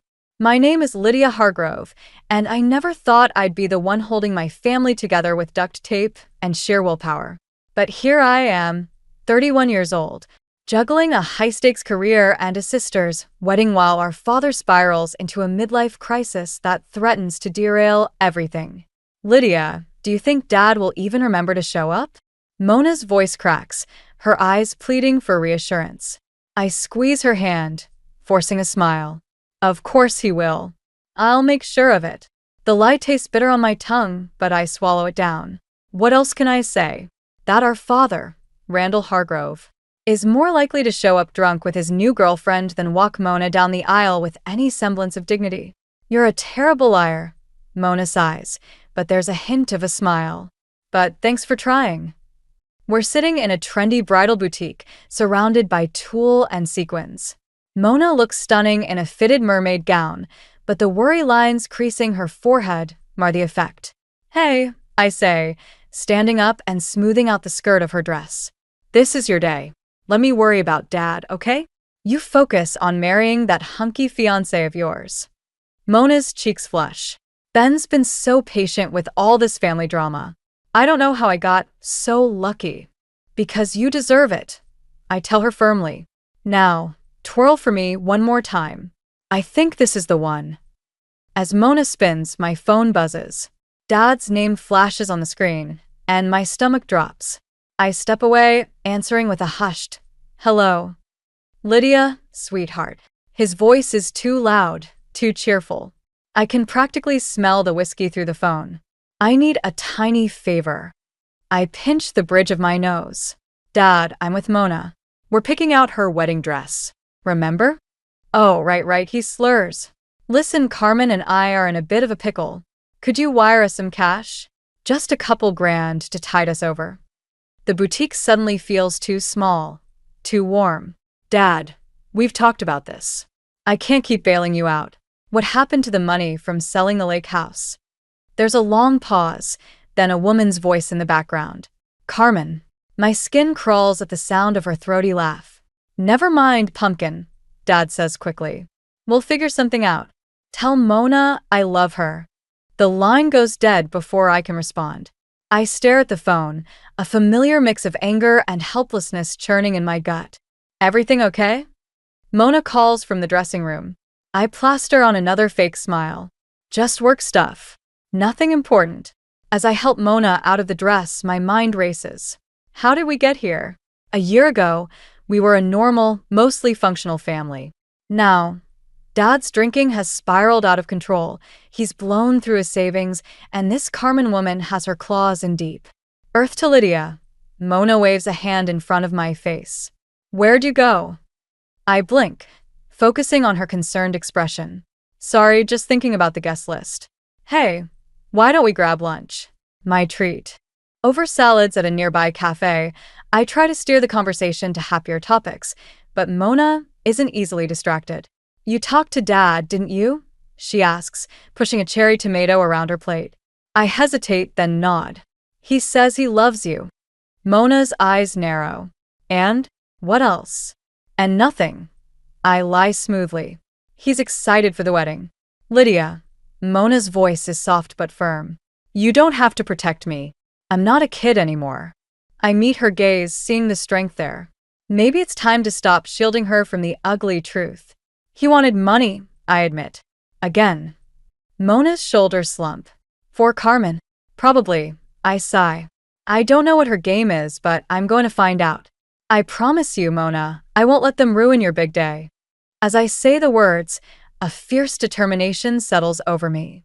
Whatever Carmen's up to, whatever hole Dad's dug himself into, I'll fix it. I have to. For Mona, for our family, and for the little girl inside me who still believes in happy endings. I slam my apartment door shut, kicking off my heels with a frustrated groan. The weight of the day, Mona's wedding dress fitting, Dad's drunken phone call, settles on my shoulders like a lead blanket. Rough day. Ethan's voice drifts from the kitchen, followed by the heavenly aroma of garlic and tomato sauce. "You have no idea," I mutter, padding into the kitchen. Ethan stands at the stove, stirring a pot of pasta. He turns, pulling me into a warm embrace. "Want to talk about it?" he asks, pressing a kiss to my forehead. I sigh, melting into his arms for a moment before pulling away. "I need to call Nina first. This Carmen situation is getting out of hand." Ethan nods, understanding in his eyes. "I'll keep dinner warm. Take your time." I retreat to our bedroom, phone already in hand. Nina picks up on the second ring. "Lydia, I was just about to call you. You're not going to believe what I found out about Carmen." My heart races. Spill it, Nina. "What did you dig up? Remember how your dad met her at that charity gala?" "Well, it turns out she's made quite a habit of cozying up to wealthy older men at these events. I found 3 different aliases she's used in the past 5 years alone." I sink onto the bed, my suspicions confirmed. "Go on." "Each time, she gets involved with a man going through some kind of personal crisis, divorce, health scare, you name it. She worms her way in, gains their trust, and then—" Nina pauses for dramatic effect. "And then what?" I prompt, impatient. "She bleeds them dry, Lydia. Bank accounts drained, assets mysteriously transferred. One guy even lost his house." A chill runs down my spine. Ogo, Nina. "What are we going to do?" "We." Nina's voice is gentle. "Lydia, I love you, but this is your family. You need to decide how to handle this." I close my eyes, fighting back tears. "I know. I don't know how to make Dad see reason. He's so caught up in her." "Maybe it's time for some tough love," Nina suggests. "Confront him with the evidence. Make him face reality." "And if he doesn't listen?" I ask, voice barely above a whisper. "Then you protect yourself and Mona. You can't set yourself on fire to keep him warm, Lydia." We talk for a few more minutes, strategizing and commiserating. By the time I hang up, a plan is forming in my mind. It's risky, but I have to try. I rejoin Ethan in the kitchen, the aroma of dinner momentarily distracting me from my worries. "Everything okay?" he asks, setting a plate of pasta in front of me. I shake my head. "Not even close. But I think I know what I need to do." As we eat, I fill Ethan in on Nina's discoveries and my plan to confront Dad and Carmen. His brow furrows with concern. "Are you sure that's safe? This woman sounds dangerous, Lydia." "I don't have a choice," I insist. "If I don't do something, she'll bleed Dad dry and probably break his heart in the process. Not to mention what it would do to Mona if he can't walk her down the aisle because he's penniless and drunk." Ethan reaches across the table, squeezing my hand. "Okay, but I'm coming with you when you confront them. No arguments." I nod, grateful for his support. "Tomorrow, I decide. We'll go to Dad's place tomorrow and lay it all out." That night, sleep eludes me. I toss and turn, imagining all the ways tomorrow could go wrong. What if Dad refuses to listen? What if Carmen lashes out? What if I'm too late and she's already taken everything? As dawn breaks, I rise, exhausted but determined. I dress carefully, armor for the battle ahead. Ethan and I drive to Dad's house in tense silence. We pull up to find Carmen's flashy sports car in the driveway. My stomach churns. "Ready?" Ethan asks, giving my hand a reassuring squeeze. I take a deep breath, steeling myself. As I'll ever be. We approach the front door, and I raise my hand to knock. This is it. The moment of truth. Whatever happens next will change everything, for better or worse. I knock. The door swings open, revealing my father's disheveled form. His eyes are bloodshot, his shirt wrinkled. The smell of stale alcohol wafts out. "Lydia," he slurs, squinting against the morning light. "What are you doing here?" I steel myself, pushing past him into the house. "We need to talk, Dad. All of us." Ethan follows close behind, his presence a comforting anchor. We make our way to the living room, where Carmen lounges on the couch, looking far too comfortable in my childhood home. "Well, isn't this a surprise?" she purrs, her eyes narrowing. "To what do we owe the pleasure?" I ignore her, focusing on my father. "Dad, please sit down. There's something important we need to discuss." He sinks into his armchair, confusion etched across his face. "What's going on, sweetheart?" I take a deep breath, steeling myself for what's to come. It's about Carmen, Dad. She's not who you think she is. Carmen's laugh is sharp, cutting. Oh, honey, is this really necessary? Shut up, I snap, surprising even myself with the venom in my voice. I turn back to my father, softening my tone. Dad, we've found out some things about Carmen's past. She's done this before, getting close to vulnerable men, manipulating them, draining their bank accounts. My father's face clouds with anger. That's ridiculous. Carmen loves me. She would never dash. It's true, Ethan interjects, his voice calm and steady. We have proof, Mr. Hargrove. Multiple aliases, a trail of broken men and empty bank accounts. Carmen stands abruptly, her facade cracking. You don't know what you're talking about. Randall, don't listen to them. They're just jealous of what we have.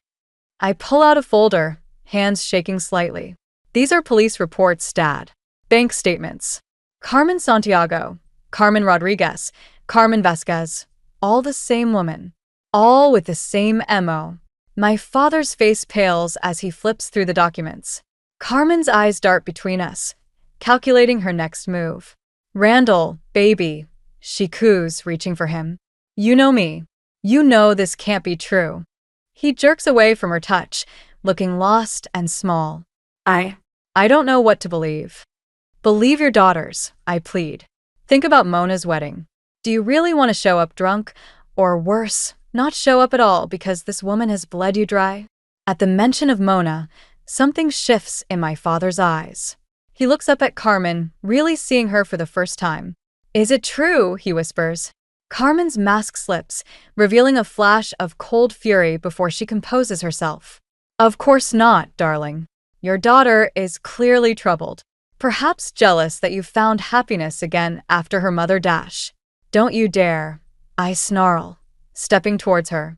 Ethan's hand on my arm holds me back. My father stands slowly, his voice trembling. I think you should leave, Carmen. Randall, please, she starts, but he cuts her off.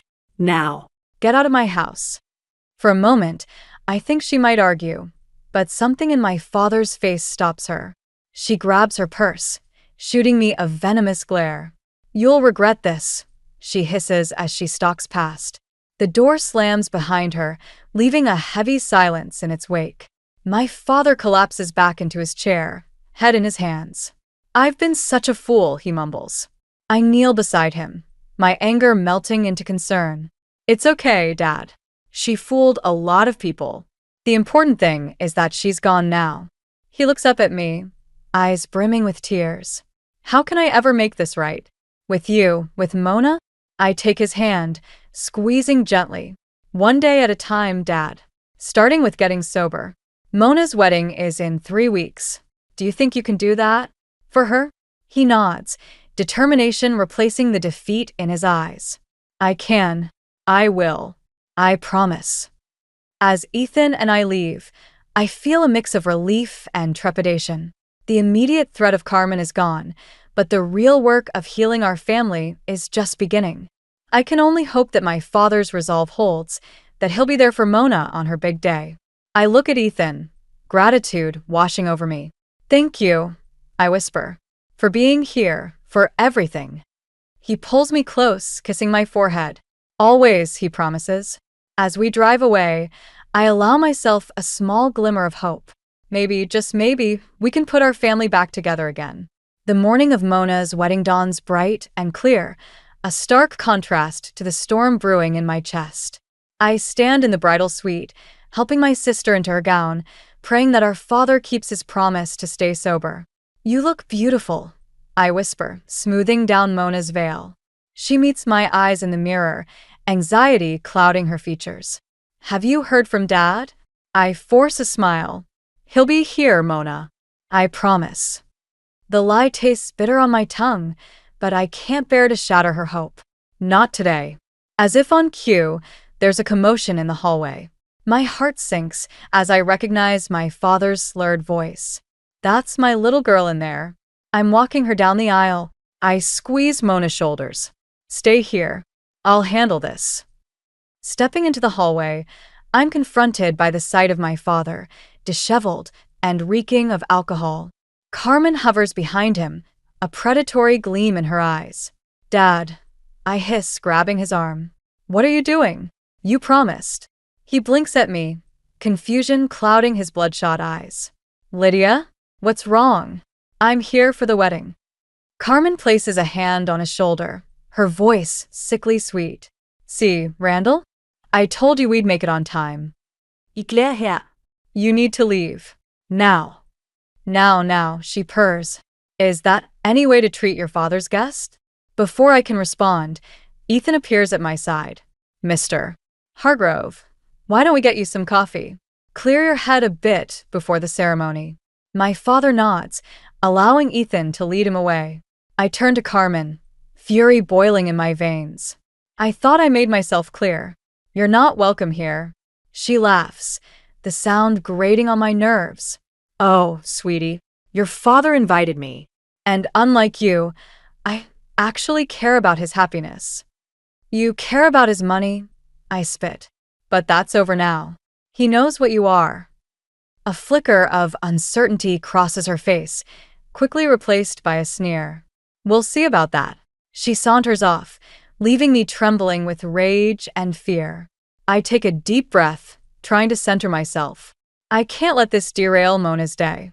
Returning to the bridal suite, I find Mona pacing, her veil askew. Lydia, what's going on? Is Dad drunk? I hesitate, torn between honesty and protection. He's having a rough morning, but Ethan's with him. We'll sort it out. Mona's face crumples. He promised, Lydia. He promised he'd be here for me. I pull her into a hug, careful not to wrinkle her dress. I know, sweetie. I know.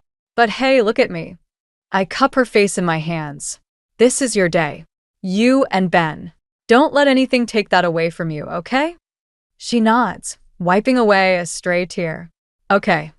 The next hour passes in a blur of last-minute preparations. I'm just helping Mona with her final touches when Nina bursts in. We have a problem, she pants. Your dad. He's insisting on giving a toast. Right now. In the lobby. My blood runs cold. What? No, the ceremony hasn't even started. I rush out, leaving Nina to comfort Mona. In the lobby, I find a small crowd gathered around my father, who's swaying slightly, champagne flute in hand. And now, he slurs, a toast to my beautiful daughter and her. What's his name again? Dad. I hiss, trying to take the glass from him. This isn't the time. He jerks away, sloshing champagne on his suit. Don't tell me what to do, Lydia. I'm still your father. From the corner of my eye, I see Carmen smirking, clearly enjoying the spectacle. Please, I beg, aware of the horrified onlookers. Let's just get you cleaned up before the ceremony. No, he shouts, his face flushing. I'm giving this toast now. To Mona and... Suddenly, he stumbles, the glass slipping from his hand. It shatters on the marble floor, the sound echoing through the stunned silence. As I rush to steady him, I catch sight of Mona standing in the doorway, her face a mask of heartbreak and disappointment. In that moment, I realize that no matter how hard I've tried to hold everything together, some things are beyond repair. The perfect wedding day I'd envisioned for Mona is crumbling before my eyes, and I'm powerless to stop it.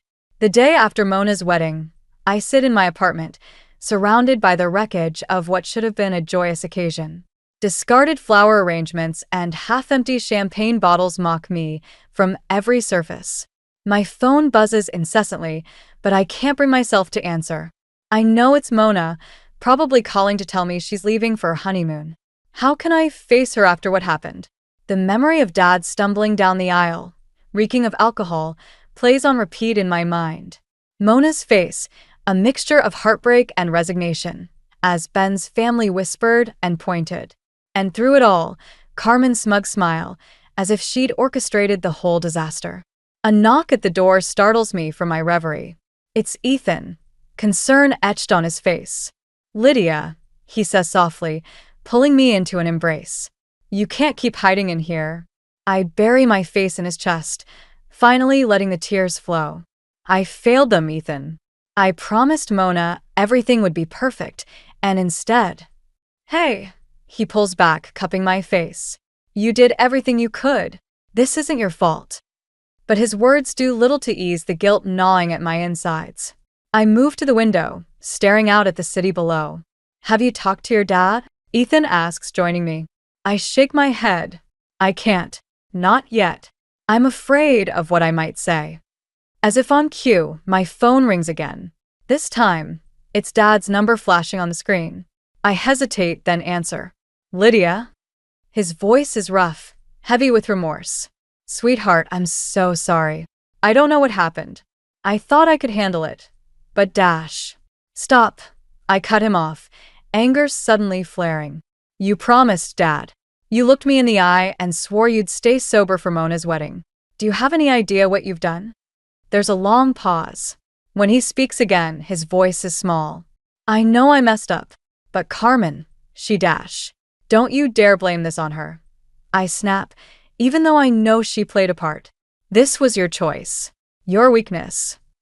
Please, Lydia, he begs. I need help. I can't do this alone. For a moment, I'm tempted. The little girl in me wants to rush to his side, to fix everything. But then I remember Mona's tears, the ruined ceremony, the years of broken promises. I can't, Dad, I say, my voice breaking. I can't keep setting myself on fire to keep you warm. You need professional help. And until you get it, I need some space. I hang up before he can respond, my hands shaking. Ethan wraps an arm around me, steadying me. That was brave, he murmurs. A knock at the door interrupts us. I open it to find Mona standing there, still in her traveling clothes. Mona? I gasp. Aren't you supposed to be on your honeymoon? She steps inside, her face a mask of determination. We postponed it. I couldn't leave things like this. I brace myself for her anger, her disappointment, but instead, she pulls me into a fierce hug. I'm so sorry, I whisper into her hair. She pulls back, shaking her head. No, Lydia. I'm sorry. I've been relying on you to fix everything for so long. It wasn't fair. We move to the couch, Ethan quietly excusing himself to give us privacy. What are we going to do about Dad? Mona asks, her voice small. I take a deep breath, steeling myself. I think we need to step back. Let him hit rock bottom if that's what it takes. We can't keep enabling him. Mona nods slowly. And Carmen, I'm not done with her yet, I say, a newfound resolve settling over me. She knew exactly what she was doing, bringing alcohol to the wedding. I'm going to find out everything I can about her past, her schemes. And then I'm going to make sure she never hurts anyone again. Mona takes my hand, squeezing it tightly. We'll do it together. No more shouldering everything alone, okay? For the first time in days, I feel a glimmer of hope. The road ahead won't be easy, but with Mona by my side, I know we can face whatever comes our way. As we sit there, planning our next moves, I realize that sometimes family isn't about blind loyalty. Sometimes it's about tough love, setting boundaries, and fighting for a better future, even if it means letting go of the past. The dim light of my laptop screen illuminates the scattered papers and empty coffee cups littering my dining room table. Nina sits across from me, her brow furrowed in concentration as she scrolls through another set of documents. Lydia, look at this, she says, turning the screen towards me. Carmen Santiago, arrested in 2015 for fraud and identity theft. Charges mysteriously dropped. I lean in, scanning the police report. How did she get away with it? Nina shrugs. Money talks. But look at the victim statement. It's eerily similar to what's happening with your dad. As I read, a chill runs down my spine. The parallels are undeniable. The charm, the manipulation, the gradual isolation from family and friends. We need to show this to Dad, I say, my voice tight with urgency. Nina places a hand on my arm. Are you sure that's wise? He's still not returning your calls, and Carmen's got her claws in deep. I stand, pacing the room. I have to try. I can't just sit back and watch her destroy him like she did to these other men. Just then, my phone buzzes. It's a text from Mona. 911. Dad's in the hospital. Alcohol poisoning. My heart plummets. I have to go, I tell Nina, already grabbing my keys. At the hospital, I find Mona in the waiting room, her face pale and drawn. What happened? I ask, pulling her into a hug. I don't know, she sobs. The neighbor found him unconscious on the front lawn. Carmen was nowhere to be seen. Anger flares in my chest. Of course she wasn't. She got what she wanted and left him to die. A doctor approaches, clipboard in hand. Are you Randall Hargrove's daughters? We nod, bracing ourselves for the worst. Your father is stable, but he's not out of the woods yet. His blood alcohol level was dangerously high. Has he been under any unusual stress lately? Mona and I exchange a look. You could say that, I mutter. As we wait to see Dad, I fill Mona in on what Nina and I discovered. Her eyes widen with each revelation. We have to stop her, Mona says, her voice steely with determination. We will, I promise. But first, we need to focus on Dad. When we're finally allowed into his room, the sight of him, pale, tubes snaking from his arms, nearly breaks me. His eyes flutter open as we approach. My girls, he croaks, reaching for our hands. I'm so sorry. For everything. Sho, Dad, Mona soothes. Just rest.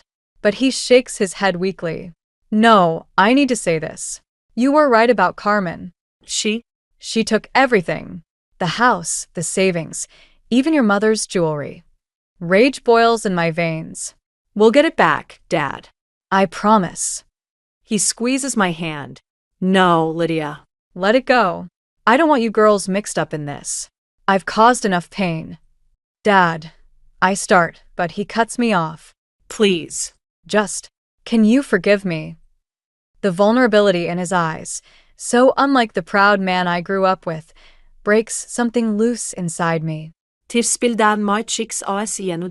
Of course we forgive you, Mona says, her voice choked with emotion.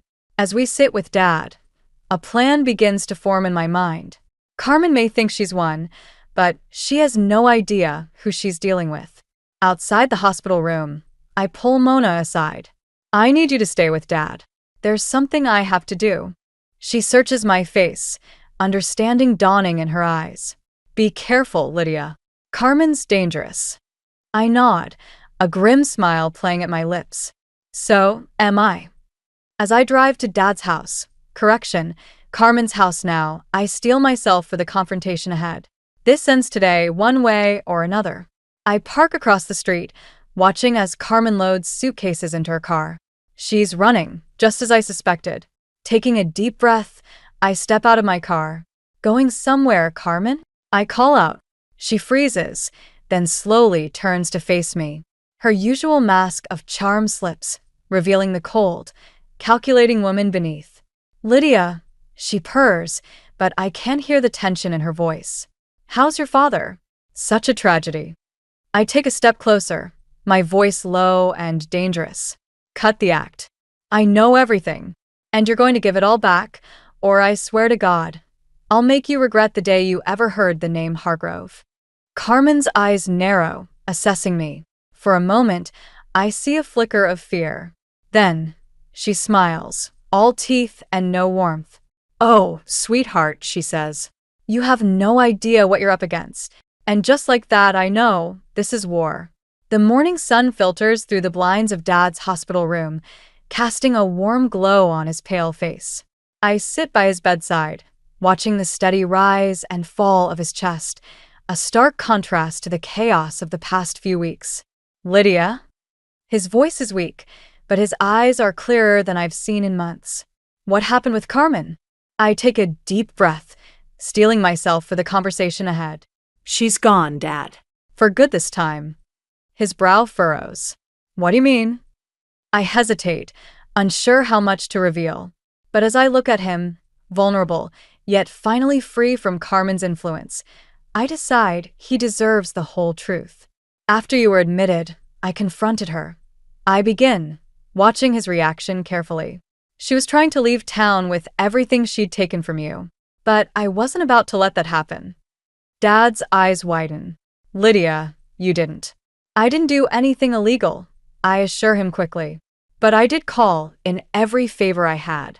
Remember my college roommate who became a detective? She was very interested in Carmen's history. I explained how we uncovered Carmen's long list of victims, how we tracked down her former aliases and connected the dots. Dad listens in stunned silence as I recount the final confrontation, Carmen's desperate attempts to flee, the arrival of the police, the look of defeat in her eyes as she was led away in handcuffs. "Your mother's jewelry?" he asked softly. I reach into my bag, pulling out a familiar velvet box. "Right here, Dad," along with the deed to the house and most of the money she took. "It might take some time, but we'll get it all back." Tears well in his eyes as he takes the box with trembling hands. "I don't deserve this. Any of it. After what I put you and Mona through." "Dad," I interrupt gently. "We've all made mistakes. What matters now is where we go from here." A knock at the door interrupts us. Mona enters, followed by Ethan and Nina. The room feels suddenly crowded, filled with a nervous energy. "How are you feeling, Dad?" Mona asks, taking his other hand. He looks between us, his gaze lingering on each face. "Better than I have in a long time," he admits. "And worse, knowing what I've done to this family." Mona and I exchange a glance. This is the moment we've been waiting for, a chance to start healing. "We want to help you, Dad," Mona says softly. "But we need to know you're serious about getting better." Dad nods, a determined set to his jaw. "I am. I've already spoken to the doctor about rehab options. I know it won't be easy, but I'm ready to do the work." I feel a weight lift from my shoulders. It's not a guarantee, but it's a start. "We're here for you," I tell him. "But we need to set some boundaries. No more secrets, no more enabling. We face this together as a family." Dad squeezes our hands. "I promise. No more running from my problems. No more letting you girls carry the burden." As we talk, outlining plans for Dad's recovery and the steps we'll take to rebuild our relationships, I feel a sense of cautious hope blooming in my chest. It won't be easy. There are still wounds to heal, trust to rebuild. But for the first time in years, it feels like we're all on the same page. Later, as Ethan and I walk through the hospital parking lot, he pulls me close. "I'm proud of you," he murmurs. "The way you handled everything with Carmen, how you're supporting your dad. You're incredible, Lydia." I lean into him, suddenly exhausted. "I couldn't have done it without you. Any of you." He kisses the top of my head. "That's what family is for, the one you're born with and the one you choose." As we drive home, I reflect on the whirlwind of the past few weeks. The pain, the anger, the fear, it's all still there, simmering beneath the surface. But there's something else too, something I haven't felt in a long time. Hope. Tomorrow, we'll face new challenges. Dad's road to recovery, rebuilding our family's trust, dealing with the legal aftermath of Carmen's schemes. But for now, I allow myself to bask in this moment of peace. We've weathered the storm, and though the damage is extensive, I can see the first rays of sunlight breaking through the clouds. It's a new dawn for the Hargrove family, and I'm ready to face it head-on. The late afternoon sun bathes Mona's backyard in a warm, golden light as I adjust the fairy lights strung between the trees. It's been 6 months since the wedding disaster, and we're finally celebrating Mona and Ben's marriage properly on our own terms, surrounded by those who truly matter. I step back, surveying the scene. Ethan and Ben are at the grill, laughing over some shared joke. Nina arranges flowers on the tables, her artistic touch evident in every detail. And there, sitting in a chair near the rose bushes, is Dad. He looks different now, thinner, but with a clarity in his eyes I haven't seen in years. 90 days sober and counting. It hasn't been easy, but he's fighting every day to be the father we always needed. "Penny for your thoughts?" Mona appears at my side, handing me a glass of sparkling cider. I smile, clinking my glass against hers, just thinking about how far we've come. She nods, her gaze drifting to Dad. "Did you ever think we'd be here? After everything?" "Honestly, no, I admit. But I'm glad I was wrong." As if sensing our attention, Dad looks up and waves us over. We join him, settling into nearby chairs. My girls, he says, his voice thick with emotion. I don't know if I'll ever be able to fully express how sorry I am for everything I put you through, or how grateful I am that you've given me another chance. Mona reaches out, squeezing his hand. We're proud of you, Dad. We know it hasn't been easy. One day at a time, he says, the familiar mantra of his recovery. But having you both by my side makes all the difference. I feel a lump forming in my throat. We're here, Dad. Always. We sit in comfortable silence for a moment, watching as our loved ones mingle and laugh. It's not perfect. There's still wounds healing, trust being rebuilt. But it's real, and it's ours. As the evening progresses, we gather around the tables for dinner. Glasses are raised, toasts are made. To Mona and Ben, to new beginnings, to family, both blood and chosen. When it's my turn to speak, I stand, looking around at the faces of those I hold dear. A wise person once told me that family isn't just about blind loyalty. I begin.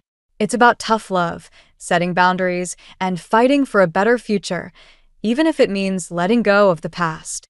I meet Dad's gaze, seeing the mixture of pride and remorse in his eyes. These past months have taught me more about love, forgiveness, and resilience than I ever thought possible. We've been through hell and back, but we've emerged stronger.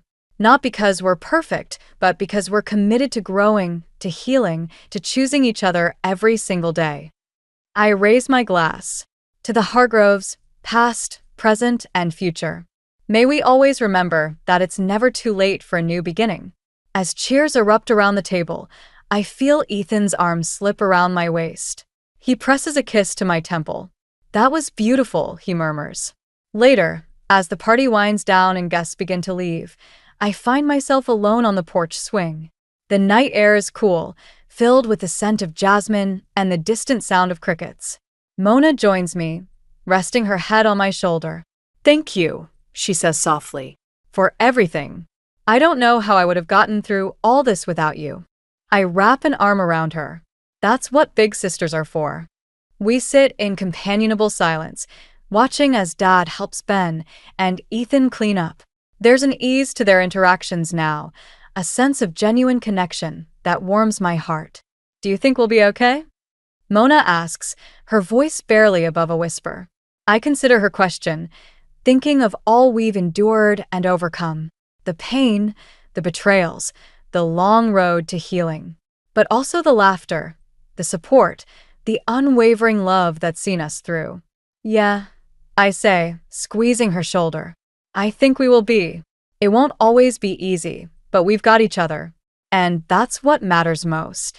As the last of the fairy lights twinkle out, I feel a sense of peace settle over me.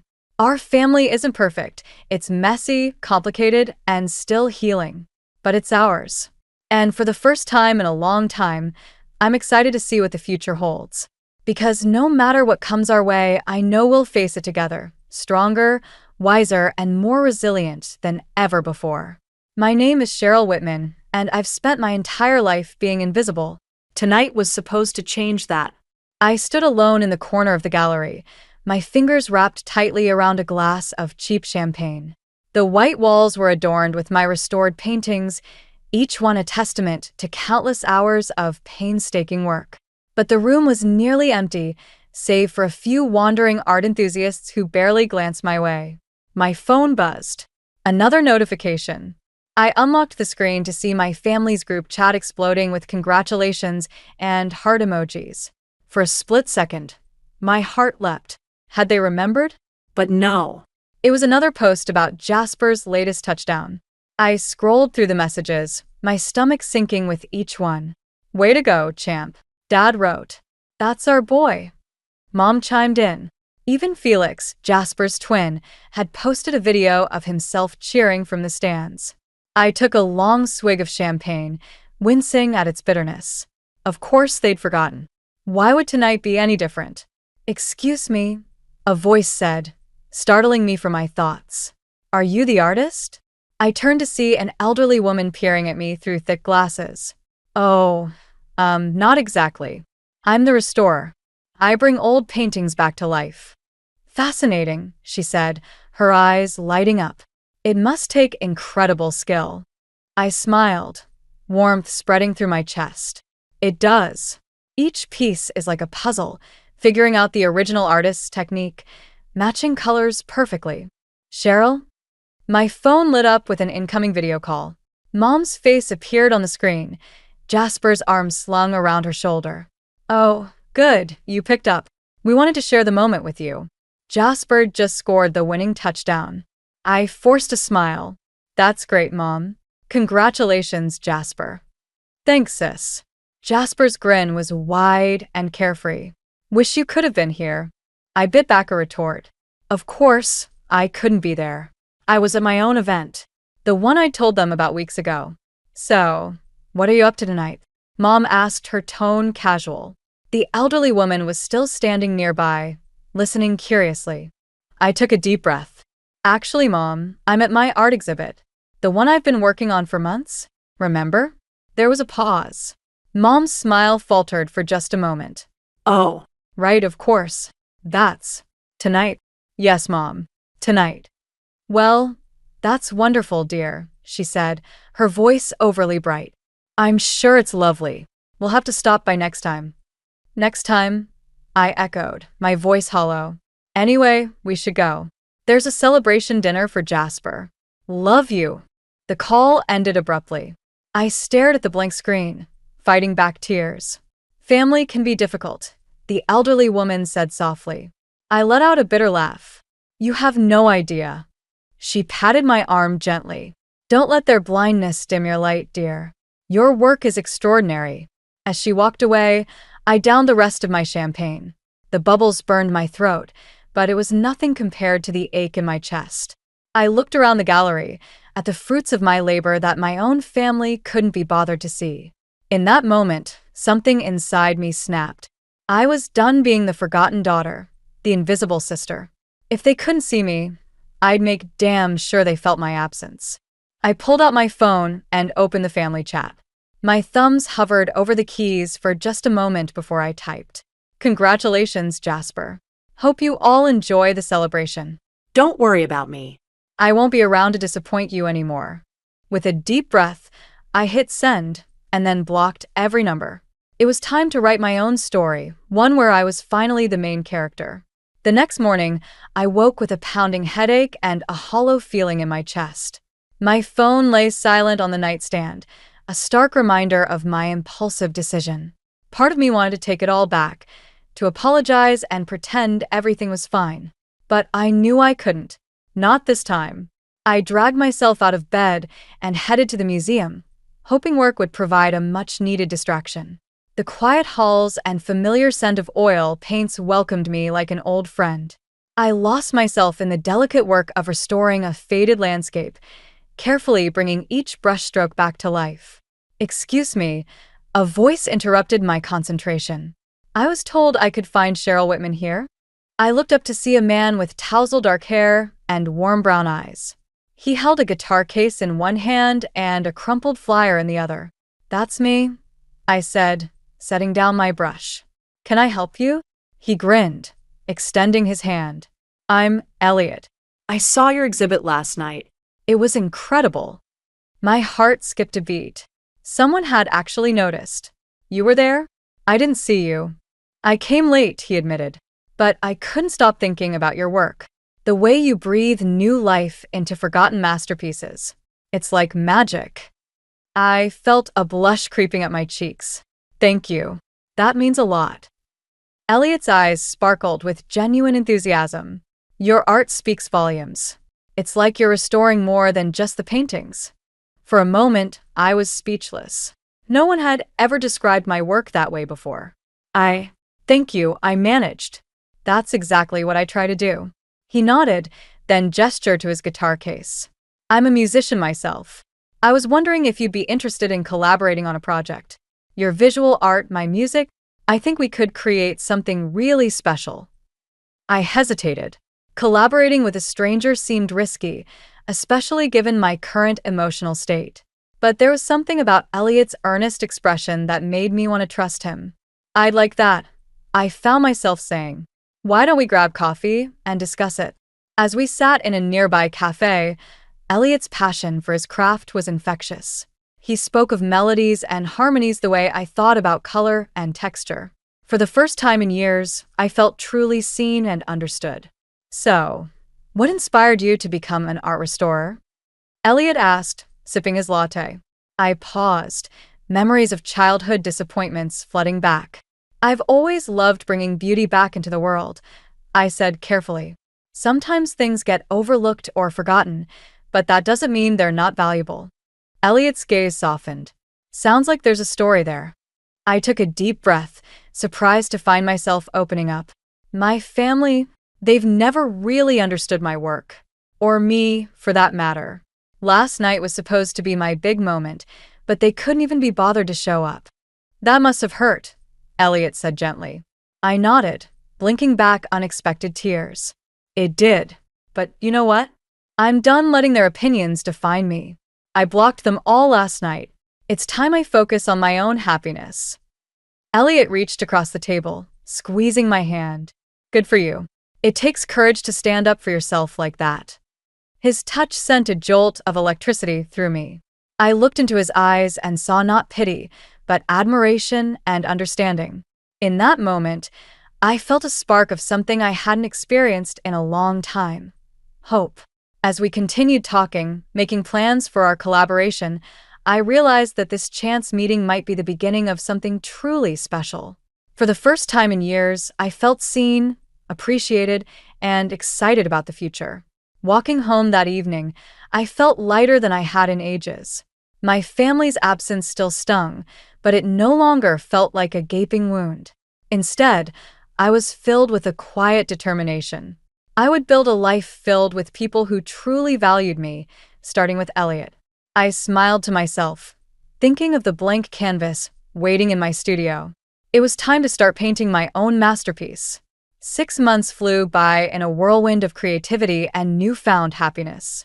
Elliot and I threw ourselves into our collaboration, his music breathing life into my restored paintings in ways I never imagined possible. We'd grown close, our relationship blossoming from artistic partners to something much deeper. But reality had a way of creeping in. One chilly autumn morning, I sat at our tiny kitchen table, staring at a pile of unpaid bills. Elliot walked in, his hair tousled from sleep. "Morning beautiful," he said, kissing the top of my head. "What's wrong?" I sighed, pushing the papers towards him. "We're barely scraping by, Elliot. The museum cut my hours again and your gigs." He nodded, understanding. "I know. We'll figure it out, Cheryl. We always do." I wanted to believe him, but doubt gnawed at me. As if on cue, my phone buzzed with a notification. Against my better judgment, I checked it. It was an Instagram post from Felix. My breath caught as I saw him grinning beside a shiny new sports car, my parents beaming proudly in the background. The caption read, "Thanks for the early birthday present, Mom and Dad. You're the best." I felt like I'd been punched in the gut.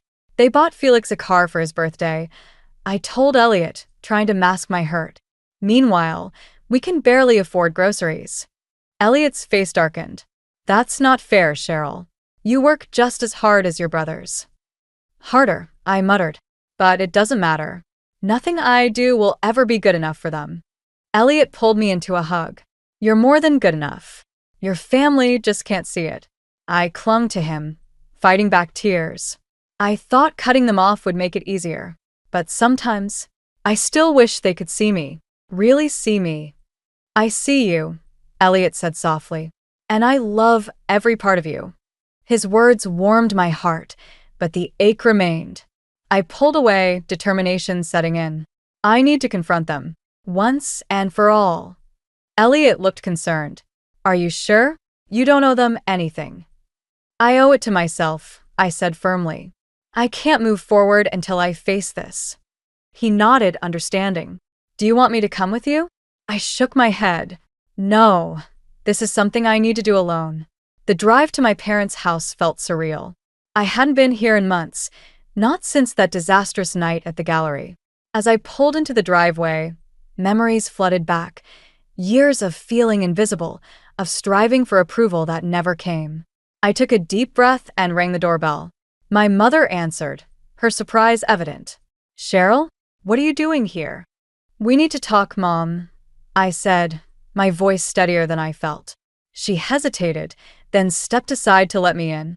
Dad was in the living room, looking up from his newspaper with a frown. What's this about? He asked. I stood tall, facing them both. It's about how you've treated me my entire life. How you've always favored Jasper and Felix, no matter what I accomplished. Mom's face hardened. That's ridiculous. We love all our children equally.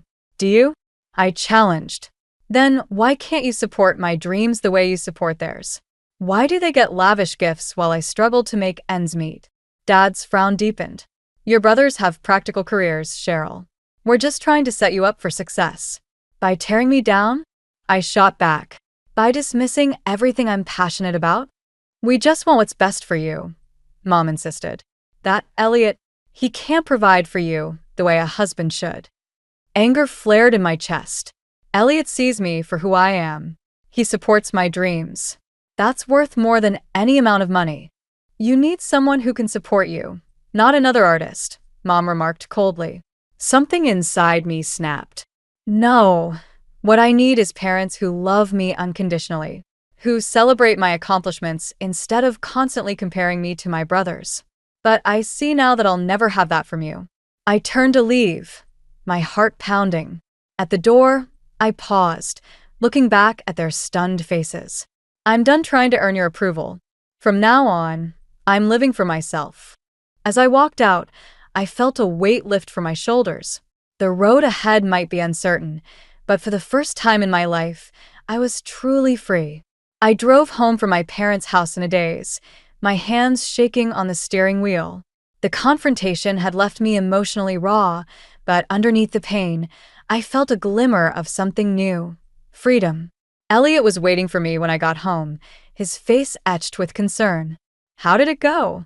I collapsed into his arms, letting out a shuddering breath. It was awful. And liberating. I told him everything, Elliot. How I've felt invisible my whole life, how they've always favored the twins. He stroked my hair gently. I'm proud of you, Cheryl. That took guts. I pulled back, wiping my eyes. They didn't even try to understand. Mom actually said I need someone who can support me, not another artist. Elliot's jaw clenched. That's ridiculous. We support each other in ways that matter. I know, I said, squeezing his hand. I told them I'm done trying to earn their approval. From now on, we're living for us. A slow smile spread across Elliot's face. I like the sound of that. Over the next few weeks, we threw ourselves into our work with renewed passion. Elliot landed a regular gig at a trendy downtown bar, while I poured my emotions into a series of original paintings. It felt like we were finally gaining momentum. But just as things were looking up, reality came crashing down again. I was at the museum, carefully restoring a delicate watercolor, when my boss approached with a grim expression. Cheryl, can I speak with you in my office? My stomach dropped as I followed her. She closed the door behind us, her voice gentle but firm. I'm sorry, but we're going to have to let you go. Budget cuts, you understand. I nodded numbly, barely hearing her reassurances about references and severance pay. As I packed at my desk, my phone buzzed with a text from Jasper. Hey sis, guess what? Got promoted to head surgeon. Mom and Dad are throwing a huge party next week. You should come. I stared at the message, a bitter laugh escaping my lips. Of course. Another celebration I wasn't invited to, another reminder of the golden child I could never be. When I got home, Elliot was pacing the living room, his face pale. Cheryl, we need to talk. What's wrong? I asked, dread settling in my stomach. He ran a hand through his hair. The bar owner called. They're closing down. I'm out of a job. We stood in silence, the weight of our situation crushing down on us. No jobs, mounting bills, and a family that couldn't care less. What are we going to do? I whispered. Elliot pulled me close. We'll figure it out. We always do, remember? But as the days wore on, our optimism began to fade. We scoured job listings, took on freelance gigs, anything to make ends meet. I even swallowed my pride and called my parents, hoping they might offer some help. "I'm sorry, Cheryl," my father said, his voice cold. "But you made your choice. You can't expect us to bail you out now." I hung up, fighting back tears of frustration. That night, as Elliot and I sat at our kitchen table, surrounded by unpaid bills, I felt the walls closing in. "Maybe," I started, hating the words even as they left my mouth. "Maybe we should consider moving back to my hometown, at least until we get back on our feet." Elliot's eyes widened. "Cheryl, no. After everything your family's put you through?" "I know," I said, my voice cracking. "But what choice do we have? We're drowning here." He took my hands in his gaze intense. "We have each other. That's all we need. We'll find a way, I promise." I wanted to believe him, but doubt gnawed at me. As we went to bed that night, I stared at the ceiling, torn between my love for Elliot and the harsh realities we faced. Tomorrow, I decided. Tomorrow we'd make a plan. But as sleep finally claimed me, one thought echoed in my mind. How much longer could we hold on before everything fell apart? Despite our financial struggles, Elliot and I decided to move forward with our wedding plans. We couldn't afford much, but we were determined to celebrate our love on our own terms. The morning of the wedding, I stood in front of the mirror in Aunt Lorraine's spare bedroom, smoothing down my simple white dress. It wasn't the designer gown my mother had always envisioned for me, but it felt right. Aunt Lorraine appeared behind me, her eyes misty. "You look beautiful, Cheryl." I turned to hug her. "Thank you for everything, Aunt Lorraine. For letting us have the wedding here, for supporting us." She squeezed me tight. "That's what family is supposed to do, sweetie." A knock at the door interrupted us. To my surprise, my parents stood there, looking uncomfortable in their formal wear. "Can we come in?" Mom asked hesitantly. I nodded, steeling myself. They entered, their eyes taking in my appearance. "You look nice," Dad said awkwardly. "Thanks," I replied, the word feeling hollow. An uncomfortable silence fell. Finally, Mom spoke. "Cheryl, are you sure about this? It's not too late to reconsider." I felt my jaw clench. "Reconsider marrying the man I love?" "You know what we mean," Dad interjected. "This whole situation. The tiny wedding, Elliot's unstable career. You deserve better." "Better than what? Love? Support? Someone who sees me for who I am." I shot back. Mom sighed. "We just want you to have a secure future."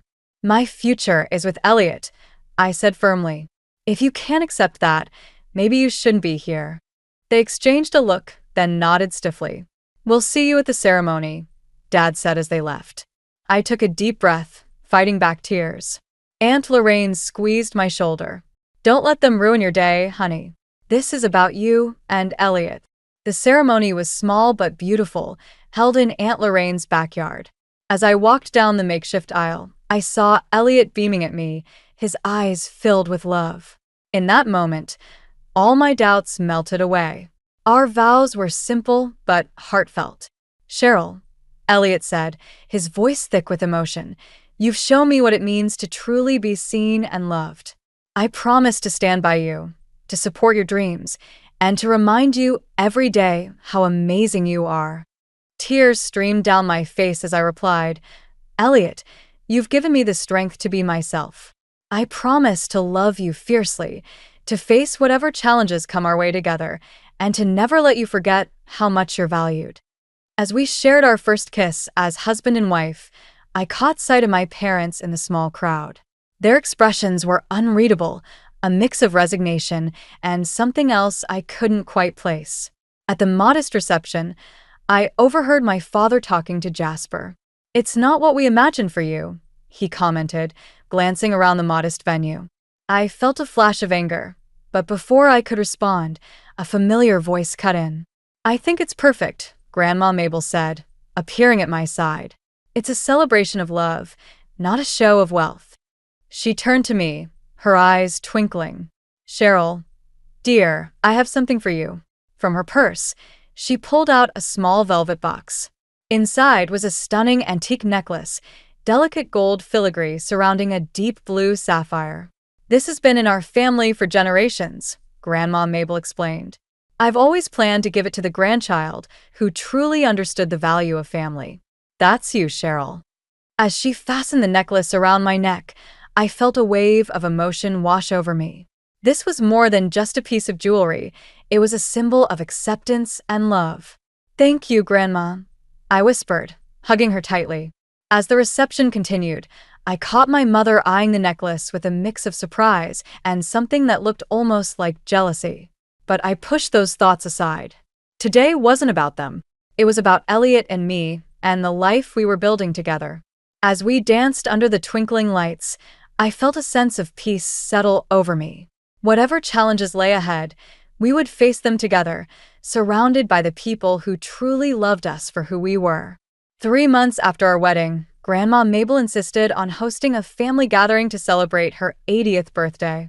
Despite my reservations, Elliot and I decided to attend. We hadn't seen my family since the wedding, and I hoped that time might have softened some of the tension. As we pulled up to Grandma's sprawling Victorian home, I felt a knot form in my stomach. Elliot squeezed my hand reassuringly. "We've got this," he whispered. Inside, the atmosphere was strained. My parents greeted us with forced smiles, while Jasper and Felix barely acknowledged our presence. Only Grandma Mabel seemed genuinely happy to see us, enveloping me in a warm hug. "I'm so glad you're here, dear," she said, her eyes twinkling. "I have a special announcement to make later." As the afternoon wore on, I found myself retreating to the kitchen, needing a moment away from the thinly veiled judgmental glances. To my surprise, Aunt Lorraine was there, pouring herself a generous glass of wine. "Rough day?" she asked, offering me a glass. I nodded, gratefully accepting. I don't know why I thought things would be different. Aunt Lorraine sighed. "Family's complicated, sweetie. But remember, you're stronger than you know." Before I could respond, Grandma Mabel's voice rang out from the living room. "Everyone, gather around. I have something important to say." We filed back in, tension thick in the air. Grandma stood in the center of the room, her posture straight and proud despite her age. "As you all know, I've lived a long and blessed life," she began. "And as I've gotten older, I've been thinking about my legacy, about what truly matters." She paused, her gaze sweeping across the room before landing on me. "That's why I've decided to leave my entire estate to Cheryl." The room erupted in chaos.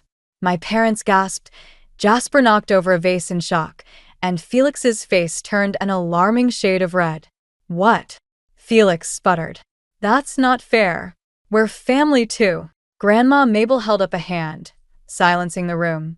"Cheryl has always been the one who truly understood the value of family. Not in terms of money or status, but in love, support, and understanding." She turned to me, her eyes filled with warmth.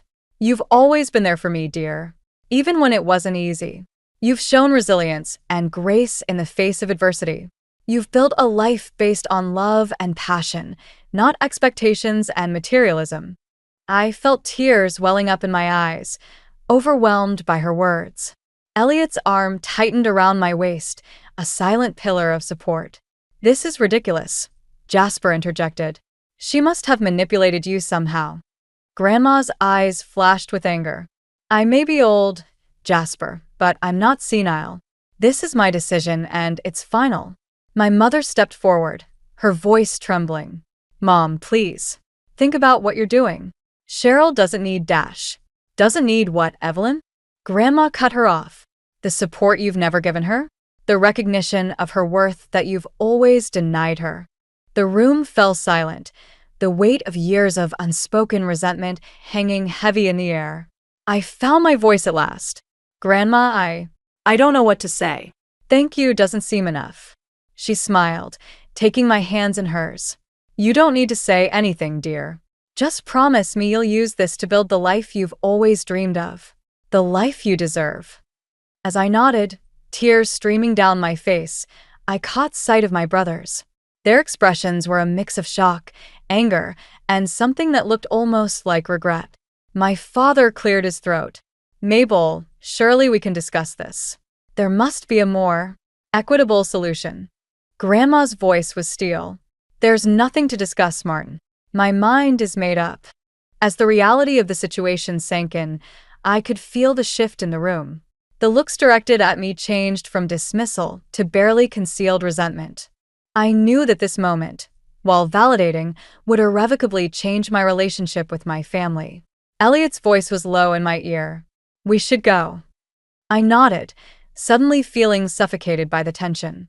As we made our way to the door, Grandma Mabel's words echoed in my mind. This was more than just an inheritance.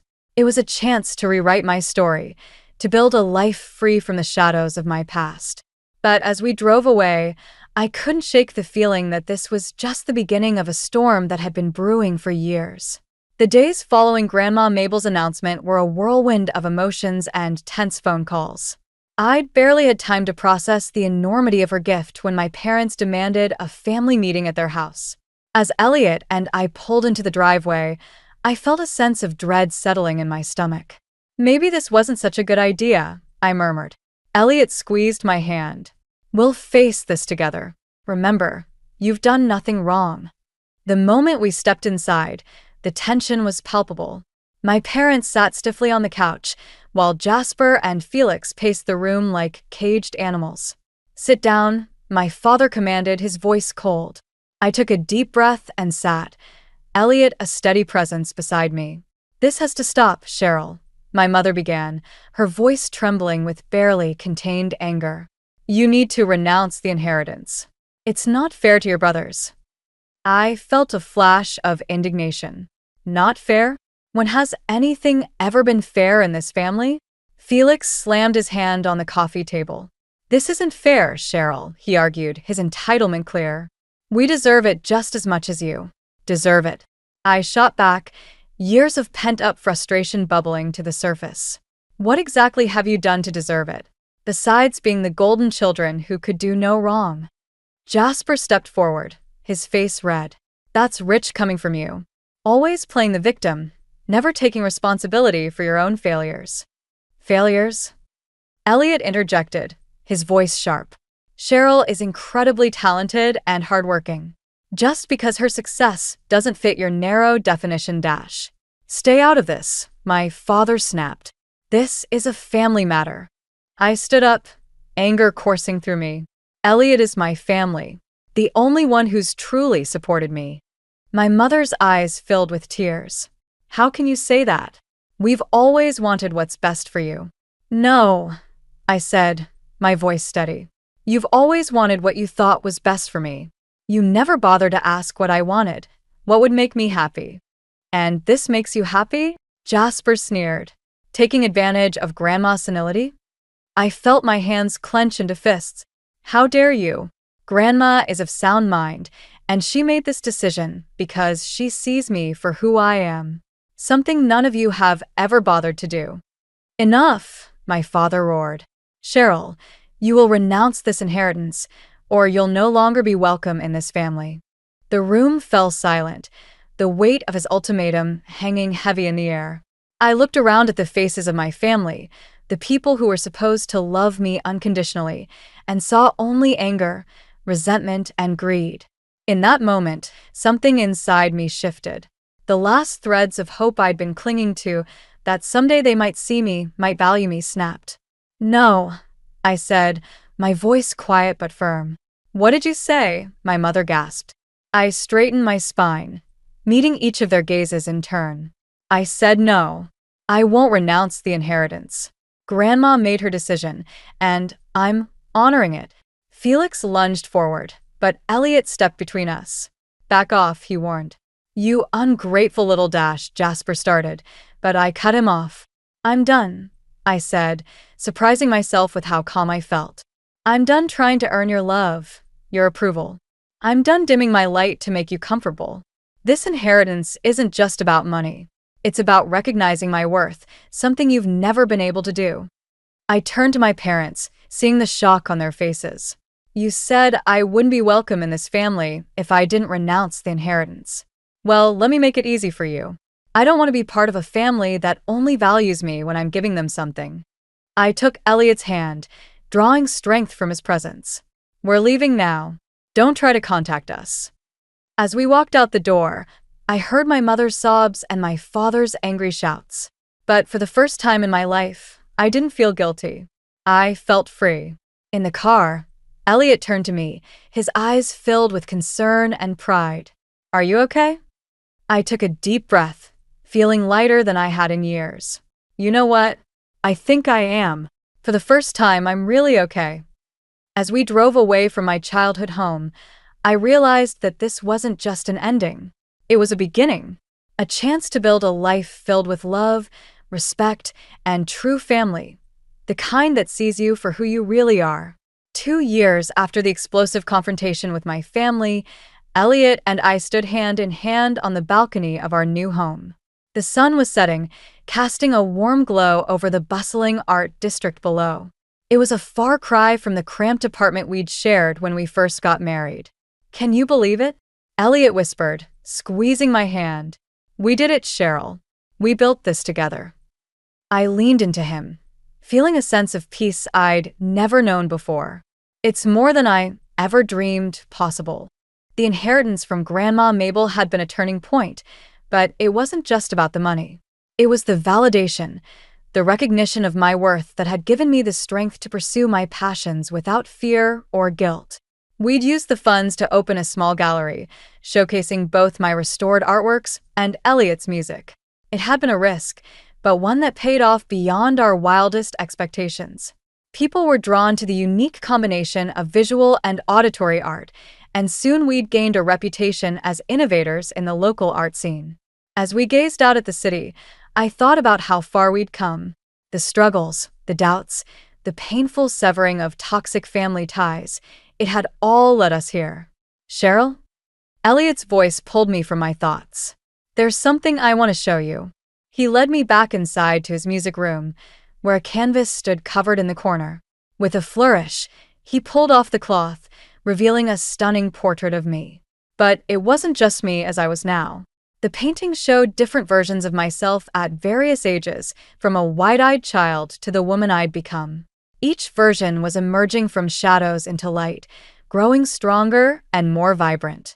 Elliot, I gasped, tears welling in my eyes. It's beautiful, but I thought you were a musician, not a painter. He grinned sheepishly. I've been taking lessons in secret. I wanted to show you how I see you, how you've always been this incredible, resilient person, even when others couldn't see it. I threw my arms around him, overwhelmed by the love and understanding in this gesture. This was what true family meant, seeing and celebrating each other's growth, supporting each other's dreams. As we held each other, the doorbell rang. Puzzled, I went to answer it. To my shock, Aunt Lorraine stood there, looking nervous. I hope I'm not intruding, she said hesitantly. I wanted to see how you were doing. I invited her in, a mix of emotions swirling inside me. As we sat in the living room, she looked around in awe. This place is amazing, Cheryl. You've really made something beautiful here. Thank you, I said, still cautious. But why are you here, Aunt Lorraine? She sighed, her eyes filling with tears. I've been thinking a lot about family lately, about the mistakes we've made, the hurt we've caused. I wanted you to know that I'm proud of you, Cheryl, for standing up for yourself, for building this life. Her words hit me like a wave, washing away the last remnants of doubt and guilt I'd been carrying. That means a lot, Aunt Lorraine. Thank you. We talked for hours, rebuilding a relationship on new, healthier terms. As she was leaving, she paused at the door. Your parents and brothers, they're starting to realize what they've lost. They might not be ready to admit it yet, but they miss you. I nodded, feeling a twinge of sadness, but no regret. If they ever want to be part of my life again, they'll have to accept me for who I am. All of me. After she left, I found Elliot in the gallery downstairs, tuning his guitar for tomorrow's performance. He looked up as I entered, his face softening at my expression.